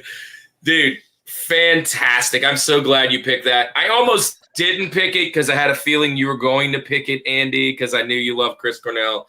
I was kind of hoping that I found the one that we forgot about, though, as well, because I'm not crying. Yeah, dude, Oh, one earlier is this is- someone's I'm cutting not crying. onions. Yeah, he said somebody's cutting onions. Then it's I'm not crying. It's just been raining on my face. Oh man. Dude, Yeah. that like Well, we lost Kirk for a second. It's a connection. Something's going on. So he's God, reconnecting. I am so Andy, Kirk, wherever you are in the ether, I am so grateful to both of you for giving that song the props it deserves. Because Yeah. I had to I'm so glad that I had to 86 it from my Benjis. I'd say the first time I heard it, his version, it was just, I think Kirk said it. It was it was this, he was like in a radio studio. Well, he did it. No, the first time he did it, I think, was on Howard Stern. Yeah. That may have been it. That may have been it. Yeah, he did the Howard Stern show, and then he actually did a like in studio, like live recording of it. Yeah. Kirk is crying. I Yes. think Kirk needs to regain his composure since there was some face rain that came with. Yeah. Yeah. running joke is Hey, yeah, David, don't judge people for crying. Also, it might be raining in your basement right now, like it is in mine. Yeah. This is going to put you in your emotions for sure. Yeah, it is, in my opinion, one of like, so all right. So my wife for Valentine's Day got me a shower speaker, and that's what I've been using whenever I shower at night. I'm like, all right, this is what I'm gonna listen to. I'm gonna listen to all of the covers. I'm gonna listen to all the covers that I want for my list. And that version in particular came on, and I'm like, oh no. Hey, Like, why I'm are you glad I'm in the crying shower in by the myself. Why are you crying in the shower? Yeah. It's terrible. No, that like I'm so glad you picked that version in particular because it is so special. Yeah. Because it is, it is Toni singing along with her father. Yeah. So good. Yeah. All right. Enough crying. Daniel, Mhm. you and we're gonna get some more fun songs. So Yeah. Come this on, is- Dan. we're Pick us now, up. what this I means is lied. we're at the top of our mountain. We are the number one cover song. This is the cream of the crop rises to the top. Who you got, Daniel? I lied. Not all my songs are fun. Oh dang no. Dang it. Yeah, just keep those tissues at the ready. Because my G dub is Last Kiss by Pearl Jam. Oh god damn it. Yeah. So good. I can't lift the mood. That song it's like one of my favorites. I'm a huge Pearl Jam fan. And that just gets me in the feels every time I hear it. I would also like to wrecks me every to time I hear everybody. it. I am so sorry for my reaction to that, but I was not expecting that off the rip like that. Language. It's all Yeah, good. Man. Yeah, It's all no. I'm not happy about that language. Wayne Cochran. Here, I'll give you a Oh, thumbs down. I'll make it rain if it works. please. Dang it. But It only yeah, works no, once- it's what once a and I stream. listened to the original version's by Wayne Cochran, and Yep. it's like an upbeat like Yeah. bubblegum pop like Where, 50s oh, song, where can my and I was just like, baby be? and then I go back and listen to the Want Pearl to Jam version. I'm like, what did they turn do? away I was from like, why? What me? happened? What happened to the upbeat part? Yeah, no. So this song, you took it from my Benjamins. This was my number 5. This was Yeah. there. So This this was my number 6. Yeah, So, yeah. This was yeah. going to be mentioned when we were there. I'm so glad you did. But now I I'll only say have this: I love 40 Pearl seconds. Jam, and I forgot. This is what I'm talking about. What? Like, there's so many Yeah. out there. I'm like, when you said it, I was like, dang it! I knew I was gonna miss something. Like, Dude, I so. knew that this was gonna be my Washington. Like Yeah. from the minute you told me the topic, I was like, this is it. This is the one I'm doing. Yep. This is number So one for me. I love Pearl Jam's version. I think it's a better version. But I will tell you, listening to the original, the fact that it's like upbeat and stuff is creepy. Like it's It's almost- worse. It's Well, I worse. mean, Why are you? you have to figure that like in that era, they're writing a bubblegum pop song about their experiences. So it has to be upbeat. But he's trying to like it's the earliest experience of having an artist express themselves to meet the record label's standards. Yeah, no, absolutely. But I just think Pearl Jam did Oh my everything that the gosh, song dude. was supposed to be. Eddie Vedder took that song, and my wedding song is our Future Days by Pearl Jam. Like that's what my wife and I danced to. So I also covered Pearl Jam a lot. Todd Lemoine, wherever you are, I love you. Thank you for making my career as a singer. But he would play and I would sing a lot of Pearl Jam because even though I sound like a 15-year-old boy who has not quite, found his voice, I can also sing like Eddie Vedder. But no, Last Kiss is that song. Yeah. I just said it, but there's that meme or whatever that's like when Eddie Vedder says, "I want to free your hand, I want to push him on him." Hit me. But he doesn't do that. You know the words to this song. When you slow down and actually listen to the words, Oh my gosh, it's such a powerful song. tough song. Yeah. Well, you let me down, Eller. I I'm thought sorry. you'd be I'm a little happy at some point, but Nope. we're Happiness not is going over. there now because Trev's just going to keep it going with his sad songs this whole All time. right, Just so- on a downward. What you got, Trev? You're George. You're number 1. So man. my George is probably one of the, in my opinion, one of the best songs ever covered. So there is a band by the name of Black Sabbath, and they put out a ballad once upon a time called Changes. And then in 2016, a man by the name of Charles Bradley, who was in his late 50s at the time and passed away shortly after recording it, did a cover. When I first heard this song, I was in the middle of writing a murder mystery novel based around music. In fact, Dan's read it. He's read my original draft. And I wanted to include music from the era. And I heard this song. And I'm like, oh my gosh, this is a cover from back in the day. So I can put this in my book. And then I found out he recorded it at the end of his life as a tribute to his late mother. Mm-hmm. And I didn't know that anybody besides Johnny Cash could take a song, make it their own, make it better, and just make me feel. I'm actually getting emotional talking about it. Make me feel things that I didn't know I could feel. So my George is Charles Bradley's cover of Changes, and I will absolutely play just a little taste of it for everybody because you should hear it. It's it's a song that really like. In fact, so we're still crying. I see. yeah. Oh, so we're still crying. I see. One after another after another. Yep. So I don't know if let me know if you can hear this. You can't hear it. All right, hold on. I feel so sad.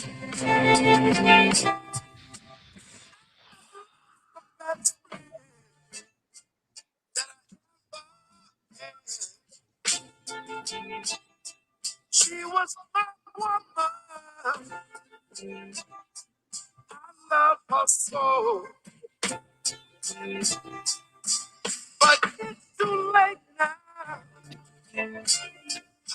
All right, and that is our 30 seconds. We don't want to get Yeah. copyrighted. Yeah. But anyway, Charles Bradley, he took.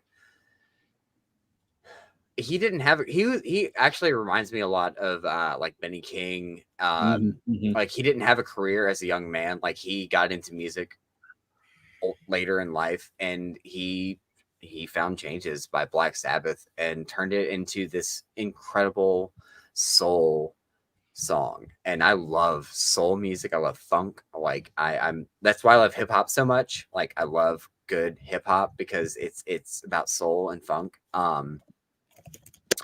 But yeah, that is my George. That is probably my favorite song, and every time I hear it, it just gets me right here, and I cannot stop myself. My wife, she listens to it with me, and she's like, "You know, I'm not dead, right?" I'm like, "I know, but this could remind me of if you did." Like, Yeah. um, That's a fantastic Man. song. Aren't Sorry. you a music funk, major? man. Parliament Funkadelic. Yeah. That was Be that also guy. my favorite 5 comedies. That was mentioned up there. Love it. I think that was So anyway, yes. Can you show me Charles where the Bradley. campus is?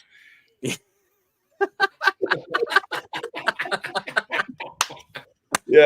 Oh man. All right. Oh man. Sorry, I know we've got so many emotions. I gotta keep throwing jokes out there. All right. Yeah, I love it. No, please, I'll just say this. I throw the know Yeah, comments. that that was song- like number 3 on my Benjamin's list. So Yeah, that's no, awesome, I man. heard as soon as I said it, I heard Dan go, "Oh no."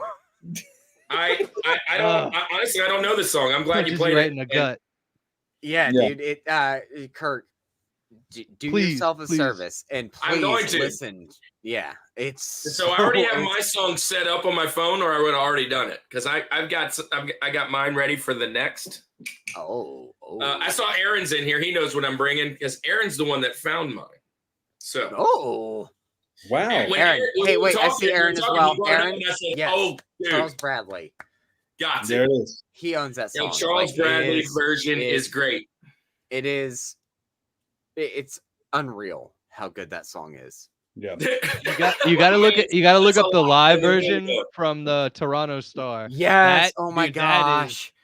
crippling. Oh, dude. It's so good, but it's That so is, sad. but that's also like, yeah, because that's when he's explaining that. Oh man, Yeah, it's like there's a little like Q&A beforehand, and then he goes Yeah, right into dude. it, and it's like, yeah, oh. yeah. Dennis man's is right. Like he sweats sweats a a lot. lot in that video for sure. But yeah, no, the Q&A beforehand when he explains, like he goes into why he chose that song. Oh, I'll put the link in a group chat just for Nice. you guys for later.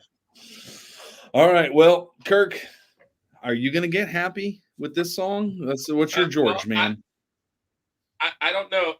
I think this might be a funny one, maybe, because I was blown away, dude. I was really blown away when I heard the original to this, and I knew they had. I had another song I wanted to use, but the other song that they did that they covered, is one of my favorite songs of all time by them. But the artist they covered is a much better singer and gave a much better rendition to this one. In our group chat, I said I was trying to find songs that nobody had ever heard of the original. And man, I went down a rabbit hole with Aaron. So I'm gonna play this, and you guys are gonna figure out who it is as soon as you hear the words. So here we go.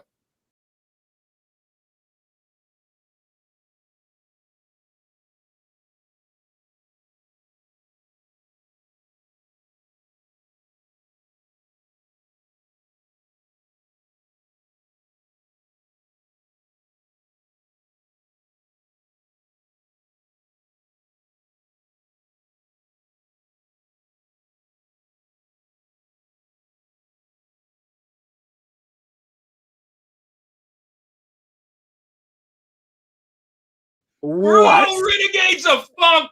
Are you You're serious? talking about Are Funk, you Rage kidding me Against right the now? Machine, Africa Bambaataa, which is like one of the original rappers of all time, like before, like back in the like way back in the day. This guy's like the underground New York rapper that everybody kind of like Yes. says is the grandfather. Dude, Yes. Renegades of Funk, dude. I was like, wait, that's a cover? Bring that up again. I'm like, this is crazy. You're blowing my mind because this is garbage. It's absolute garbage. And I love Rage Against the Machine. I was gonna bring another one of their songs out. Yeah. Because Rage is one of my top favorite bands of Love all Rage. time. But I could not pass up bringing this. No matter how hard you try, you can't stop us now. What? Yes. Dude, Solid. fantastic. Solid You pick. talk Solid about pick. made it better. You talk about made it better. This album, this song has one of the best guitar riffs of all time. Of all time. Well, yeah. And Tom Rowan knows it is how to use absolute pedals. wild that they took That's that. insane. Wow.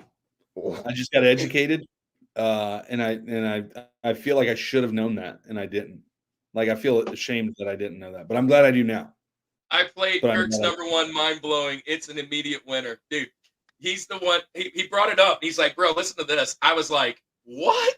I can't even. I wanted Ben to. said, no one picked Polo Mud's cover of About a Girl. What a shame. Hey. You leave Polo Mud out of this, all right? They don't deserve Yeah, it. Polo They Mud get- should leave themselves out of the music industry. Yeah, Dennis said, David, no one even chose Everyone She Knows cover of Come On Eileen. That's another one that my band But covered. Farrell's version is a bang. So Say Ferris does have an awesome cover of Come On Eileen. I love Say Ferris. But it's not Everyone She Knows. So there's that. But anyway, wow, what a good pick. And actually, Heather had a great idea. I'm currently making it right now. Spotify playlist of our picks. Add a baby, Daniel. Yeah, I'm making the playlist. Like, Add a baby eats a boy. Well, that's a Add a good baby eats a boy. So you guys, do you understand that when I was watching that episode, I was sitting there quoting the commercials before you said them because I can just tell, like, by the intros what we're getting into. Did you ship your pants? I shit my bed. Oh, that's so good. You lint licker. You calling a cootie queen? You lint licker. Why do I love commercials so much? Why do I love them so much? Why Because do So we, good. as a I wish YouTube commercials were as funny as back in the day. No, it's all well, for me. It's all whatnot because Yeah. they're trying to promote. they just want you to buy Pokemon. stuff? Yeah. Yeah. Yeah. What also to the crowd, don't go on whatnot. It's a bad place. Yeah. Oh, Not buy Aaron your Brown, Pokemon I'm gonna cards. disagree with you, my man, because Sturgill Simpson's cover of In Bloom rules. Sturgill Simpson is amazing.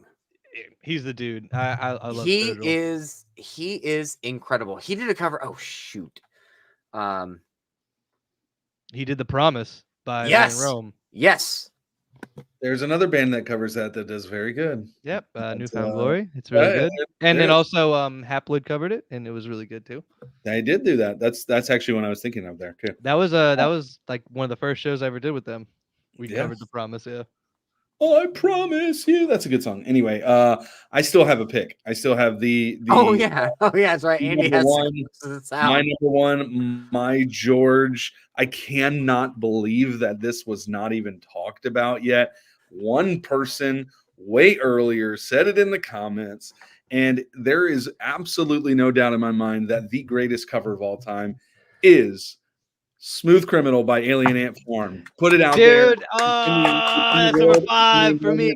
It's the That best was number song 7. out there. Hey, Listen, and this That is was what number I said. 7. I said this in the group chat. I said this in the group chat because of my criteria of it being better than the original. I'm gonna get a lot of hate for this. This is better than Michael Jackson's version of Yes, Smooth Criminal. 100%. I'm playing it and I'm 100%. leaving it there, and it's there, and I have no shame in what I just said. Big facts.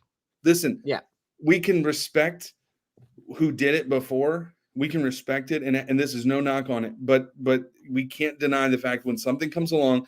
And Kirk, I know you disagree. I get it. I understand it, and I am. Andy is okay. Andy is okay. So this version is so Andy, much are you better. okay? Are you okay, Andy? I'm very much okay. Listen, first of all, can we just say this too? Because I've been out here like saying, let's stop the Lars bashing. Let's put a lot more love in Alien Ant Farm. Can we just do that? Can we just say, hey, they deserve they did just I put gotta out a see 'em new live. album. Yeah, They just put out a new album.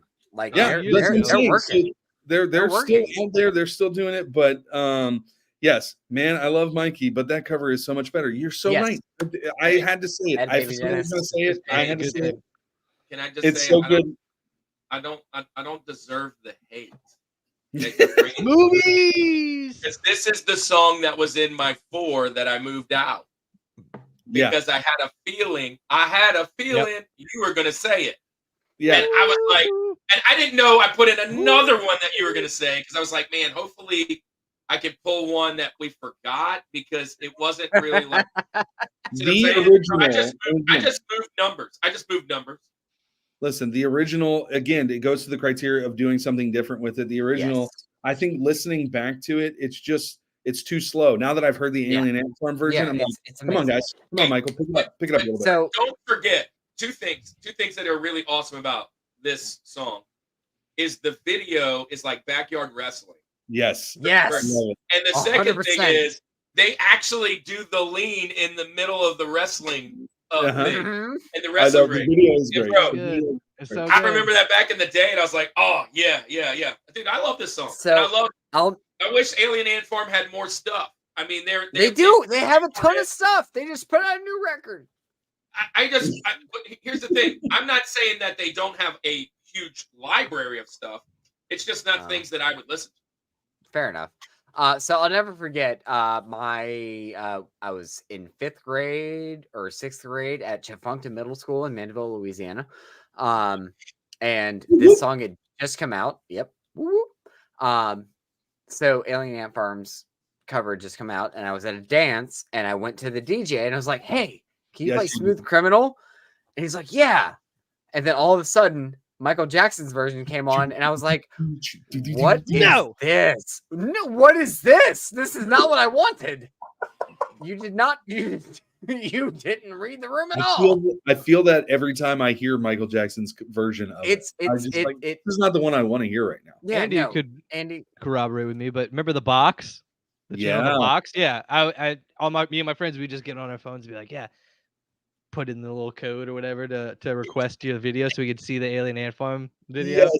Yes. That was a great summer. I listened to this video about 12 times today.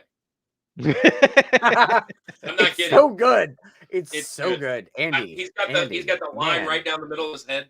Like the weird shave. Yeah. Yeah, the weird shave. Yeah. Oh, Andy. He's a weird guy too. He's a weird dude. He's just like He's like not a very nice guy.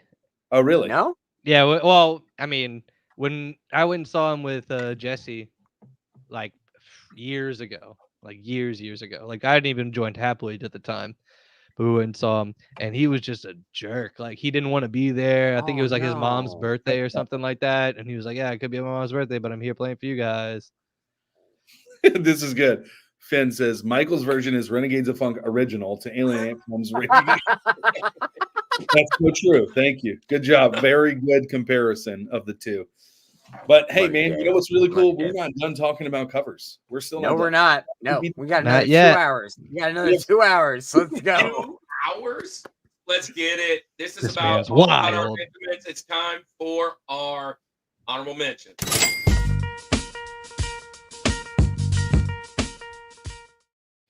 Yes. All It's right, time this for is the first time you've been here. Wait, let me just say this. If you haven't done this already, hit the like, hit the share, all that stuff. But more importantly, man, put your top 4 below. If you haven't subscribed already, this is us. It's what we do. We just hang out, talk about pop culture, movies, video games, TV, sports, food, and music. Okay, whatever. So we are, and nostalgia. But yeah, we're going to talk about what missed the mountain. So this is the stuff that kind of is just hanging out. and we just want another opportunity to talk about a few more. Back in the day, we wouldn't talk too much about them, but there's probably something you want to say about each one.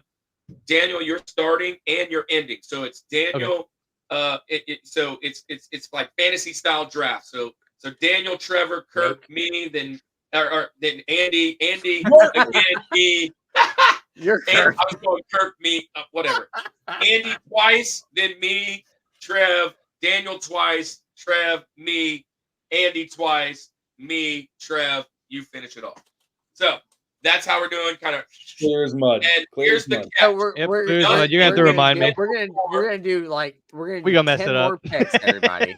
10 more picks for each person. Nothing we've said before can be mentioned. Everything here is just brand new stuff, and Kind of lightning round. So let's Lightning round, not a ton of commentary. Yeah, on it's a these lightning ones. round. All right, starting it off. Me.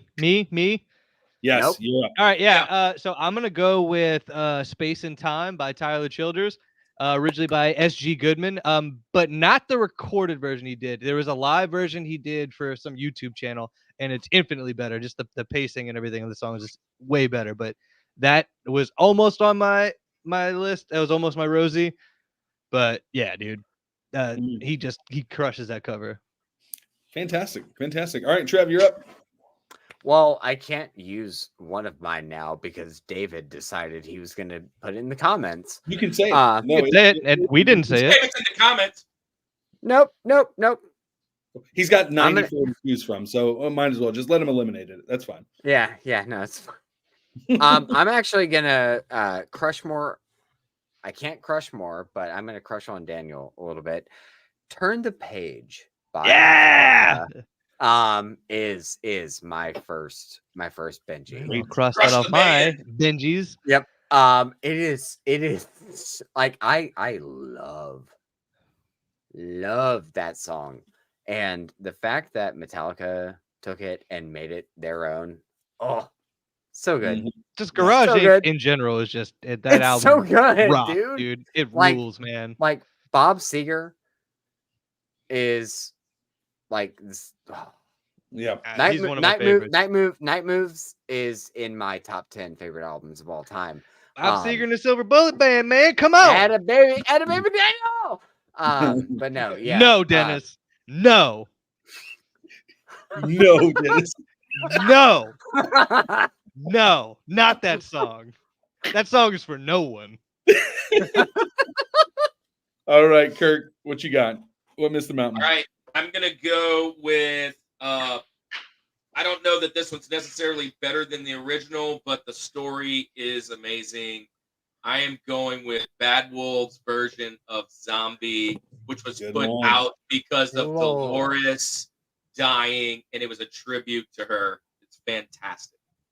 Yeah, that's a good one. Great That's song. It's a weird one, but I love that pick. Yeah. It's just crazy because she was supposed to sing on the track. Yeah, she Right. was. Like she yeah. passed away before she could fly out to lay Yeah. her vocals down.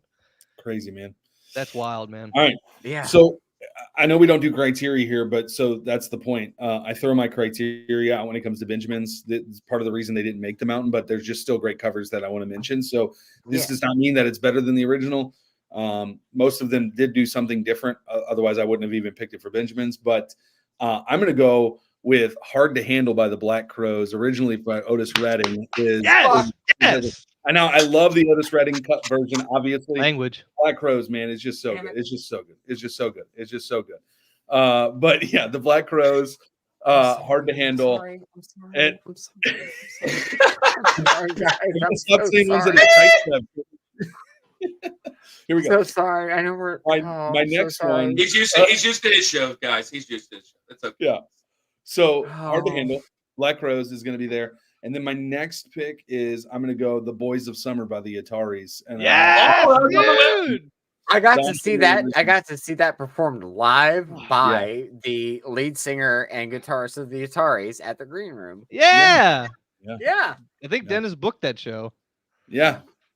That was All part right. of, it was part of a thing that happened. Yeah. So I'm going to come in and see. I'm trying not to go back to Nirvana and Disturbed, although I want to, because they've got other ones, and Rage, to be honest. Yeah. So I'm gonna pick. I'm gonna pick "Knocking on Heaven's Door" by Guns N' Roses. Oh yeah, fantastic. That's a good pick. Trevor doesn't like Originally that. sung by Bob Dylan. Yeah. Well, anybody could Which, sing if cover. I'm being honest, this is probably Bob Dylan's best song. If that's a very short list, right, on this group. Yeah. Yes, Finn. Yes, you did play that show. Yeah. Look at him. Everyone he knows. Yeah, Dennis, I booked that. Yeah, we're Yes. right. You're right. All right, Trev, back to you, man. You got another pick? All right. So I am Take it going easy. to go the Nirvana route and go with The Man Who Sold the World. Good one. Great. Solid. It was that was in contention for my Rosie. And also my Link. Like it was one of those songs I'm like, I want to put this in so many places, but the fact that I didn't know, like I grew up hearing that song and didn't know it was a Bowie song until I was able to understand. Yeah. Amazing cover. Amazing. And the only thing I don't like about that song is when he's trying to find the note on the guitar solo. And yes. One. Yeah. Come on, get there. And then he gets to the rest of it. He's cool. Yeah. No, like, yes, there is that hiccup and it's all live to tape. So you have all of that. But no, it is, in my opinion, one of the finest covers of all time. It is good. It is good. And it's better than the Bowie version. You know, just a side I agree. Just a side note, when he was kind of typecast into that grunge world, and I think this album showed that he could have been. He was already close. One of the best. Exactly. He could have been done anything. So much more. Yeah, he could have just. Yeah, he absolutely could have just done acoustic songs forever. Yeah, I feel like he would have gone solo eventually. Yeah. Or at least recorded a solo album. And then the other guys would have made a band called Foo Fighters. Right. Yeah. So I mean, I feel like the trajectory probably still would have happened eventually, but it might take a little longer. Some Kurt Cobain extra stuff. Right. Yep. Yeah. Yep. The world I want to live in. That's the timeline I want to live on. Why didn't we get that multiverse? All right, Daniel, you get two. You get a back-to-back. Awesome. That's good because I got two goodies. So another staple for a Dan pick. We're gonna do "What a Wonderful World" by Joey Ramone. Oh, good one. I love that cover, and also because I love the Ramones, so it's like it's a twofer. You know what I mean? It's just the cover's really good, and then it's the Ramones. You know, I love it. Well, it's not the Ramones; it's him, but yes, he is the Ramones. It's the Ramones. Yeah. There's no Ramones without Joey. It's a Ramone. It's a Ramone, but the Ramone. Yeah. All right. And then my next one, I'm gonna go with "Kiss the Bottle" by Lucero. It was originally by Jawbreaker, but Lucero does a really good version. Nice. Daniel went to a rock and roll high school. Rock and roll high school. All right, Trevor, we're coming back to you, man. All right, so I'm gonna go next. I have two left. Oh my goodness. All right, so I'm actually gonna represent the band on my shirt. Do it. Highly Suspect. Don't be that guy. Don't be that. No. Don't wear the shirt of the You're wearing the shirt of the band you're going to see? Don't be that guy. I do it all the time because I want to represent. So "Send Me an Angel" by Highly Suspect. Wow. Okay. Yeah. It is. So "Send Me an Angel" is an obscure song from an obscure band from the 80s, and it was a BMX movie from the 80s. Yeah, exactly. Yes. Thank you, Kirk. It almost made my soundtracks, and it definitely made my one-hit wonders. Yes. So anyway, yes. So Johnny Stevens, who is from Cape Cod, he's a BMX rider and loved Rad, and their band covered "Send Me an Angel," and that song is like, it was tough for me not to make that my Rosie because it's so good. So good. It's the hardest pick, man. It's the hardest pick is the Rosie. It is. You're right. The Rosie is the hardest. This is a great pick. Ooh, yes. And I'm going to be honest, until I started doing this list, I didn't even realize that was a cover. So I knew it was a cover, but I had never heard the original. Yeah. Gabby I never heard Mandel's. the original. Hey, oh. Gabby and I were supposed to do a cover of a Queens of the Stone Age song at one time. I do like some Queens of the Stone Age. All right. All right. My turn. They're my I'm second a favorite. fan of them. All right. All right. This Love you, this Andy. Love you so much. this is one of my guilty pleasures. Andy, this is the one that I thought you might have been thinking about. Oh, But I'm going with Faith, Limp Bizkit. Yeah. Yes. It was on a list. I'm taking it off for Benjamin's, but yeah. I was And they also have another one, which yes, is they amazing, do. But I don't know that song that they did is tremendously better than the original, even though you don't like that other band. But this one, in my opinion, is infinitely better than Wham. So yeah, Wham. What? Dang it! Or What do George I do Michael, whichever part he or was George singing Michael. What? Yeah. What? Wham. What? George That Michael. pretty much started it all. Respect the biscuit. That's right. That's right. Respect the biscuit. Yeah, I'm sure that one's going to come up again sometime this month. Flavored water. Not that song, but that band. Oh, we talk about them a lot. We talk about. I think we keep Dan's them in putting the his hat algorithm on. sometimes. Dan's putting his hat on now. Oh, dang! I want to join the backward hat group. Do it, man. I Welcome. don't know. Yeah, got it. You're there. You're Fed there. respect for biscuit. I did it. We're there. All right, Andy, you got back-to-back checks. Risk it for the biscuit. I hate being in this position because there's 50. I have Right? I have 2. And just know this. They're all deserving of being in this. And I'm hoping somebody, I don't think it'll happen, but I have to put these 2 on there just because I love these versions so much. Now, somebody in the comments said War Pigs, but I'm not going to pick the band. I'm going to go War Pigs by Cake. No, you took mine. Give me the Cake cover of War Pigs. They have a lot of good covers, actually. Cake Dude, does. that funky bass line. Dude, It's so good. Oh, it's so The good. cool thing about it is that it's like Cake was like this not heavy band. Like they were. No, they're not. They're not. They are as ska as they come. Yeah, like a lounge act. They told you like we're like an anti-heavy band, but they're doing a Black Sabbath cover, which may be the original heavy song War Pigs back then. So this cover is so good if you haven't listened to it. Plus, you got the sirens. Can I chime in for 1 Please second? chime. Go for it. Everybody, listen to that version, but also go listen to T-Pain's version of War Pigs. Wow. It's very good. It's so very good. Actually, Aaron was doing that the other day, and we were watching it because he does it live, and he's like, the funny thing is probably nobody in this audience knows the original at all. Yeah, exactly.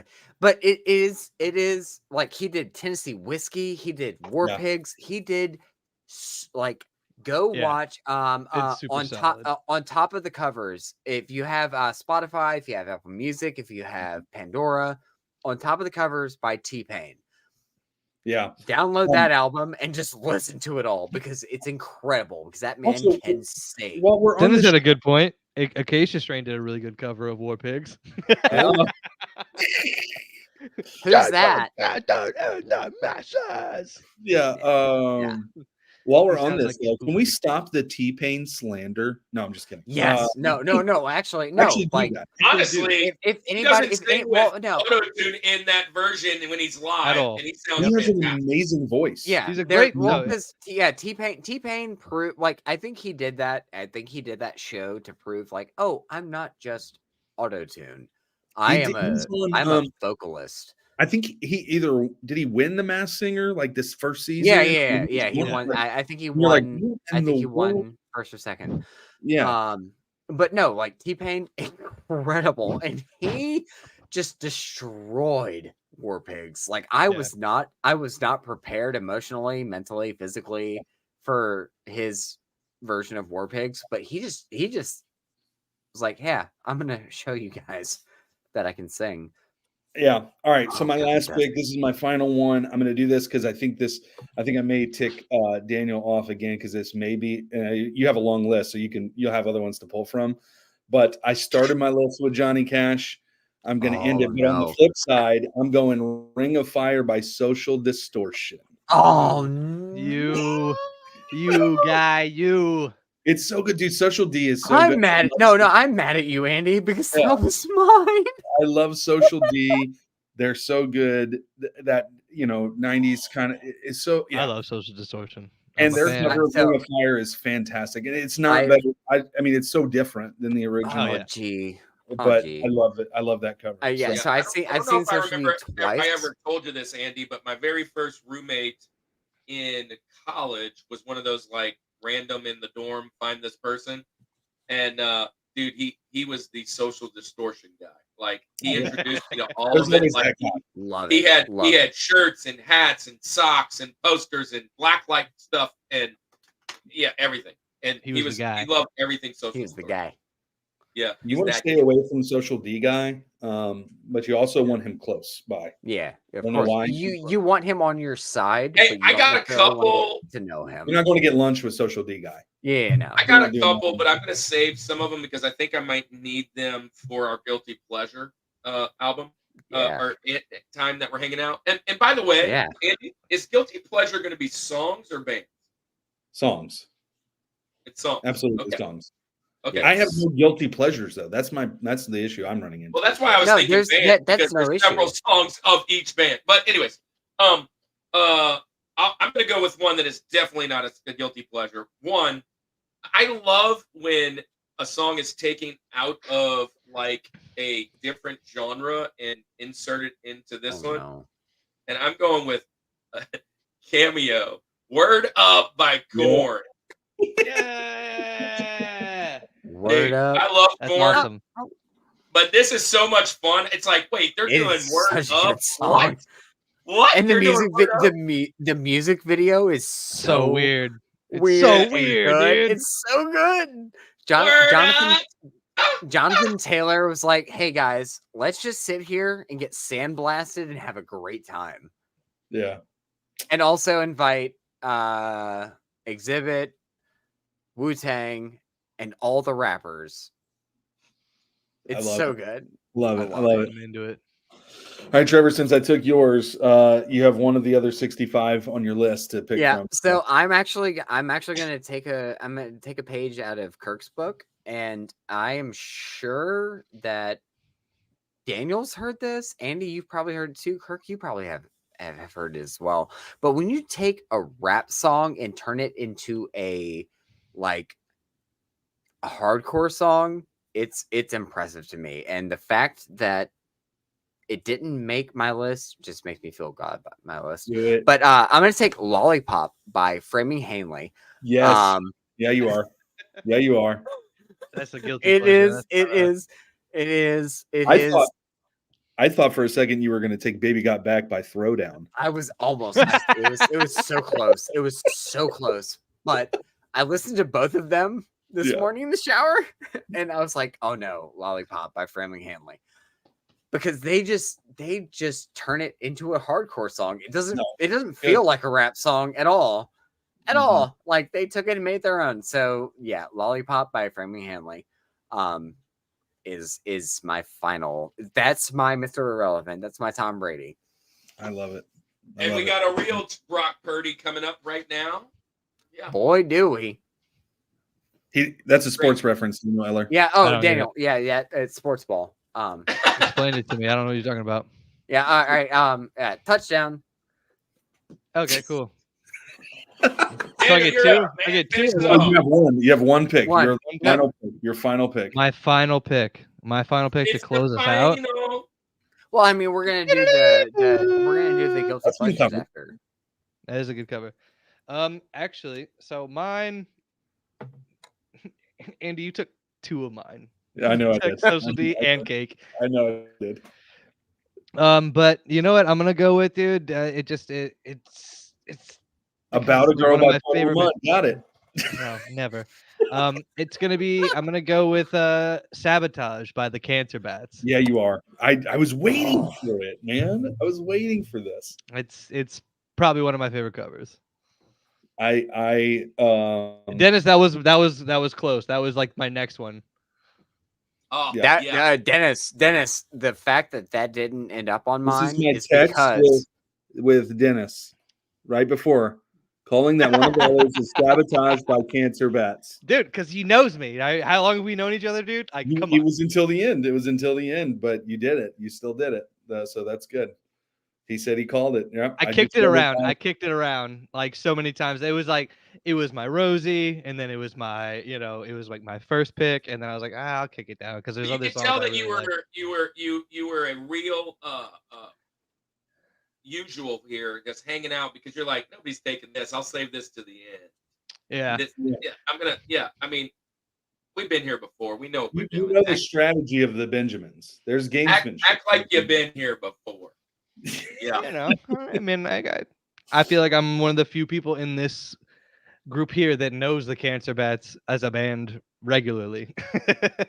I think you're one of the people in the world who knows the Yeah. Cancer Bats regularly. That's fair. That's fair. I love that Like band. the Cancer Bats fan club is Daniel, and I think there's one per state. I think there's probably about 50 of them. I mean, so they took the one out of Louisiana and put him in Florida. So But we've been searching since you left to find a guy for finally got to fill my spot. It's part of it. So hey man, no, I want to shout out Dennis real quick. I was gonna go Still Fly, but I went with Framing Hanley instead. Yep. Rookie move. So that's the Punk Goes Crunk album. Yep. Remember that Yes, one? yes. That's got a ton of that Gosh. stuff on it. Yeah. It's so good. It's so good. I know. It's too good. But it's a time. It's a time in life. It's the window of time. It brings you back to what, 06, 05, whatever that was. Yeah. Speaking of like Punk Goes Crunk, man. Yeah. Well, Punk Goes Crunk came out 05. That's what I was thinking. 05. Yeah. I think I was still in high school. And then they went so hard, and they didn't have to. They didn't have to go that hard. Yeah. They didn't have to go that hard, man. But You like did- the Punk On my list, man, Dynamite Hacks cover of Boys in the Hood was on there. Nah. It was on there. Woke up quick at about noon. Yeah, it's like Saw like you turn a Atkinson gangster rap song Compton's into like tune. some weird like Weezer Ben ripoff, Folds. It was you the know? Ben Yeah, Folds. It was a Folds, Ben yeah. Folds song. speaking of Weezer, they have a history of Africa? covering. Africa by Weezer? Africa by Weezer, featuring Which is better than Leon the Africa Yankovic. I sent you today, Andy. No, not that one. Not that one at all. Was it by the Meat Beans or what was it? The band? What's that group that you sent me? I don't know, the bean parts or something. I don't know. Beef There. beef seeds. The beef The seeds. bean. Oh, it's Check horrible. that one out. Never All do right. that. Well, look, guys, we are here, man. We hung out 2 hours. It's been a great show. Guys, Ladies and gentlemen, we still have a few people hanging around here. If you're hanging around, just know this. We'll be back next Friday. We'll actually be on Tuesday, simulcasting from Bert's Beats with the Modern Day Breakfast Club. They'll all be coming over here to join us and hanging out. And then on next Friday, we're doing Ace Hair. The very next Friday, I think we are doing John Hughes songs from the movies. And then the next Friday, we are doing we're hanging out with Invoke the Nightmare, right? Next Friday. And then that one is going to be a huge show. You're going to need a magnifying glass to see all the faces on this thing. And then for that one's going to be Guilty Pleasures. And we're going to end this month or this music era with our friend Real Life. And he is coming on. He's got a YouTube as well. Real Life Perspective. He's coming on to do 90s country songs. So we are going to hang out the next 4 Fridays. Take the girl. Well, I told him, I said, listen, 90s country is the only country for me. So, like, there's whatever this list is, it's going to be just country, like that for me. So, yeah. Yeah, it's going to be fun, man. We're going to hang out. And then we're moving right into movies. And guys, I already have 14 hosts lined up. I don't know how we're fitting them all And in. this guy will be there. This guy will be there. And Coach Richard Trevor's Cheese. definitely hanging out. Trevor's going to be on that. And then nostalgia, which I see Farrell in the house. Farrell, I hope you come on for nostalgia. Finn, we want you back in. Come in for some nostalgia. We've got a whole bunch of people coming on. Hey guys, tell them again where they can find the Boy Wonders podcast. Tell them where they can find Pokey Trav. Tell them where they can find everything. I don't know. The 6 that are still here probably know. But yeah, tell them anyways. Daniel, send us off. We're the at Boy Wonders podcast on Instagram and at the Boy Wonders podcast on YouTube, or you can just Google that or search for the Boy Wonders podcast on YouTube.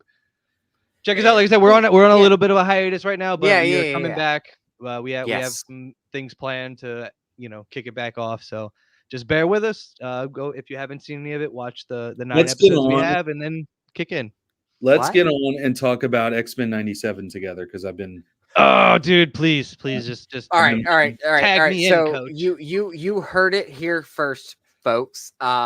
Within the next 3 weeks, you will find a new episode featuring myself, Daniel, and Andrew talking about X-Men 97 because that show is so good. It's perfect, dude. It's perfect. It's so good. I feel like I never left. Here is maybe a teaser. I'm really, if I can get it done on Saturday, you might see something that has to do with this show soon too. Yeah. On our yes. You have live in front of our studio audience. There you go. We're here for it. All right, so Andy, they can. So Daniel, and myself. What about Pokey Trev? He's fine. He's doing his thing. No, where can they find you, Ding Dong? He's fine. He doesn't. He's having a hard time dealing with his fame, man. So don't let it get to your head, man. Wait, so where you at now? So like a week ago, you were at 900. Where you at now? I don't know. It freaks me out. I am at 2,189 subscribers. Nice. On YouTube. And you got like 1,000 of them, I feel like, last night. Yeah, so I went from 1K to 2K in about 3 weeks, and it was weird. Yeah. I love it. Dude, that's amazing. I get so weird about like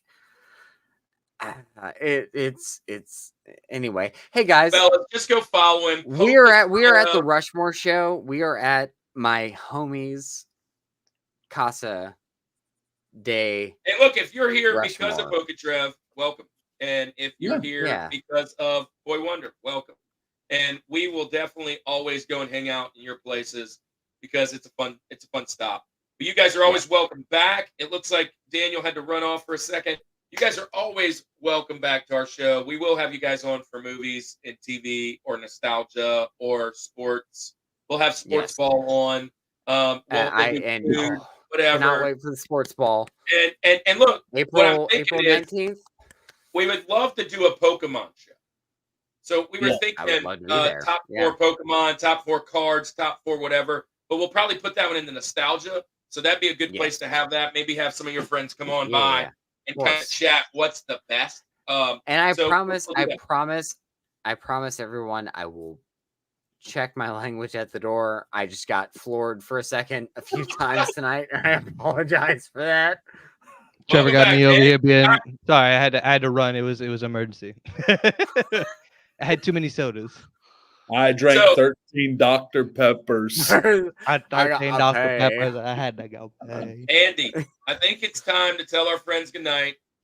Hey, thanks for hanging out for us for 2.5 hours, essentially. That's amazing. I think this is our longest stream so far. And Vogue's going to be probably about 4 hours. So it's going to be 17 hours, which is going to be set up a marathon. really long time frame for that. But yeah. Dennis, thanks for hanging in the comments. Farrell, thanks for hanging in the comments. Aaron, thanks for hanging in the comments. All the students that were here, thanks for being here. Finn, I see you. Finn the Collector, thanks for being here. and anybody else. Heather, welcome to the show. Man, and if you're here after the fact, thanks for watching. Thanks for being here. Andy, tell everybody a good night.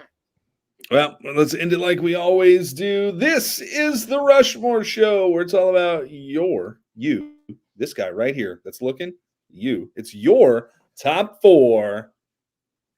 And nothing more. And nothing Peace. more.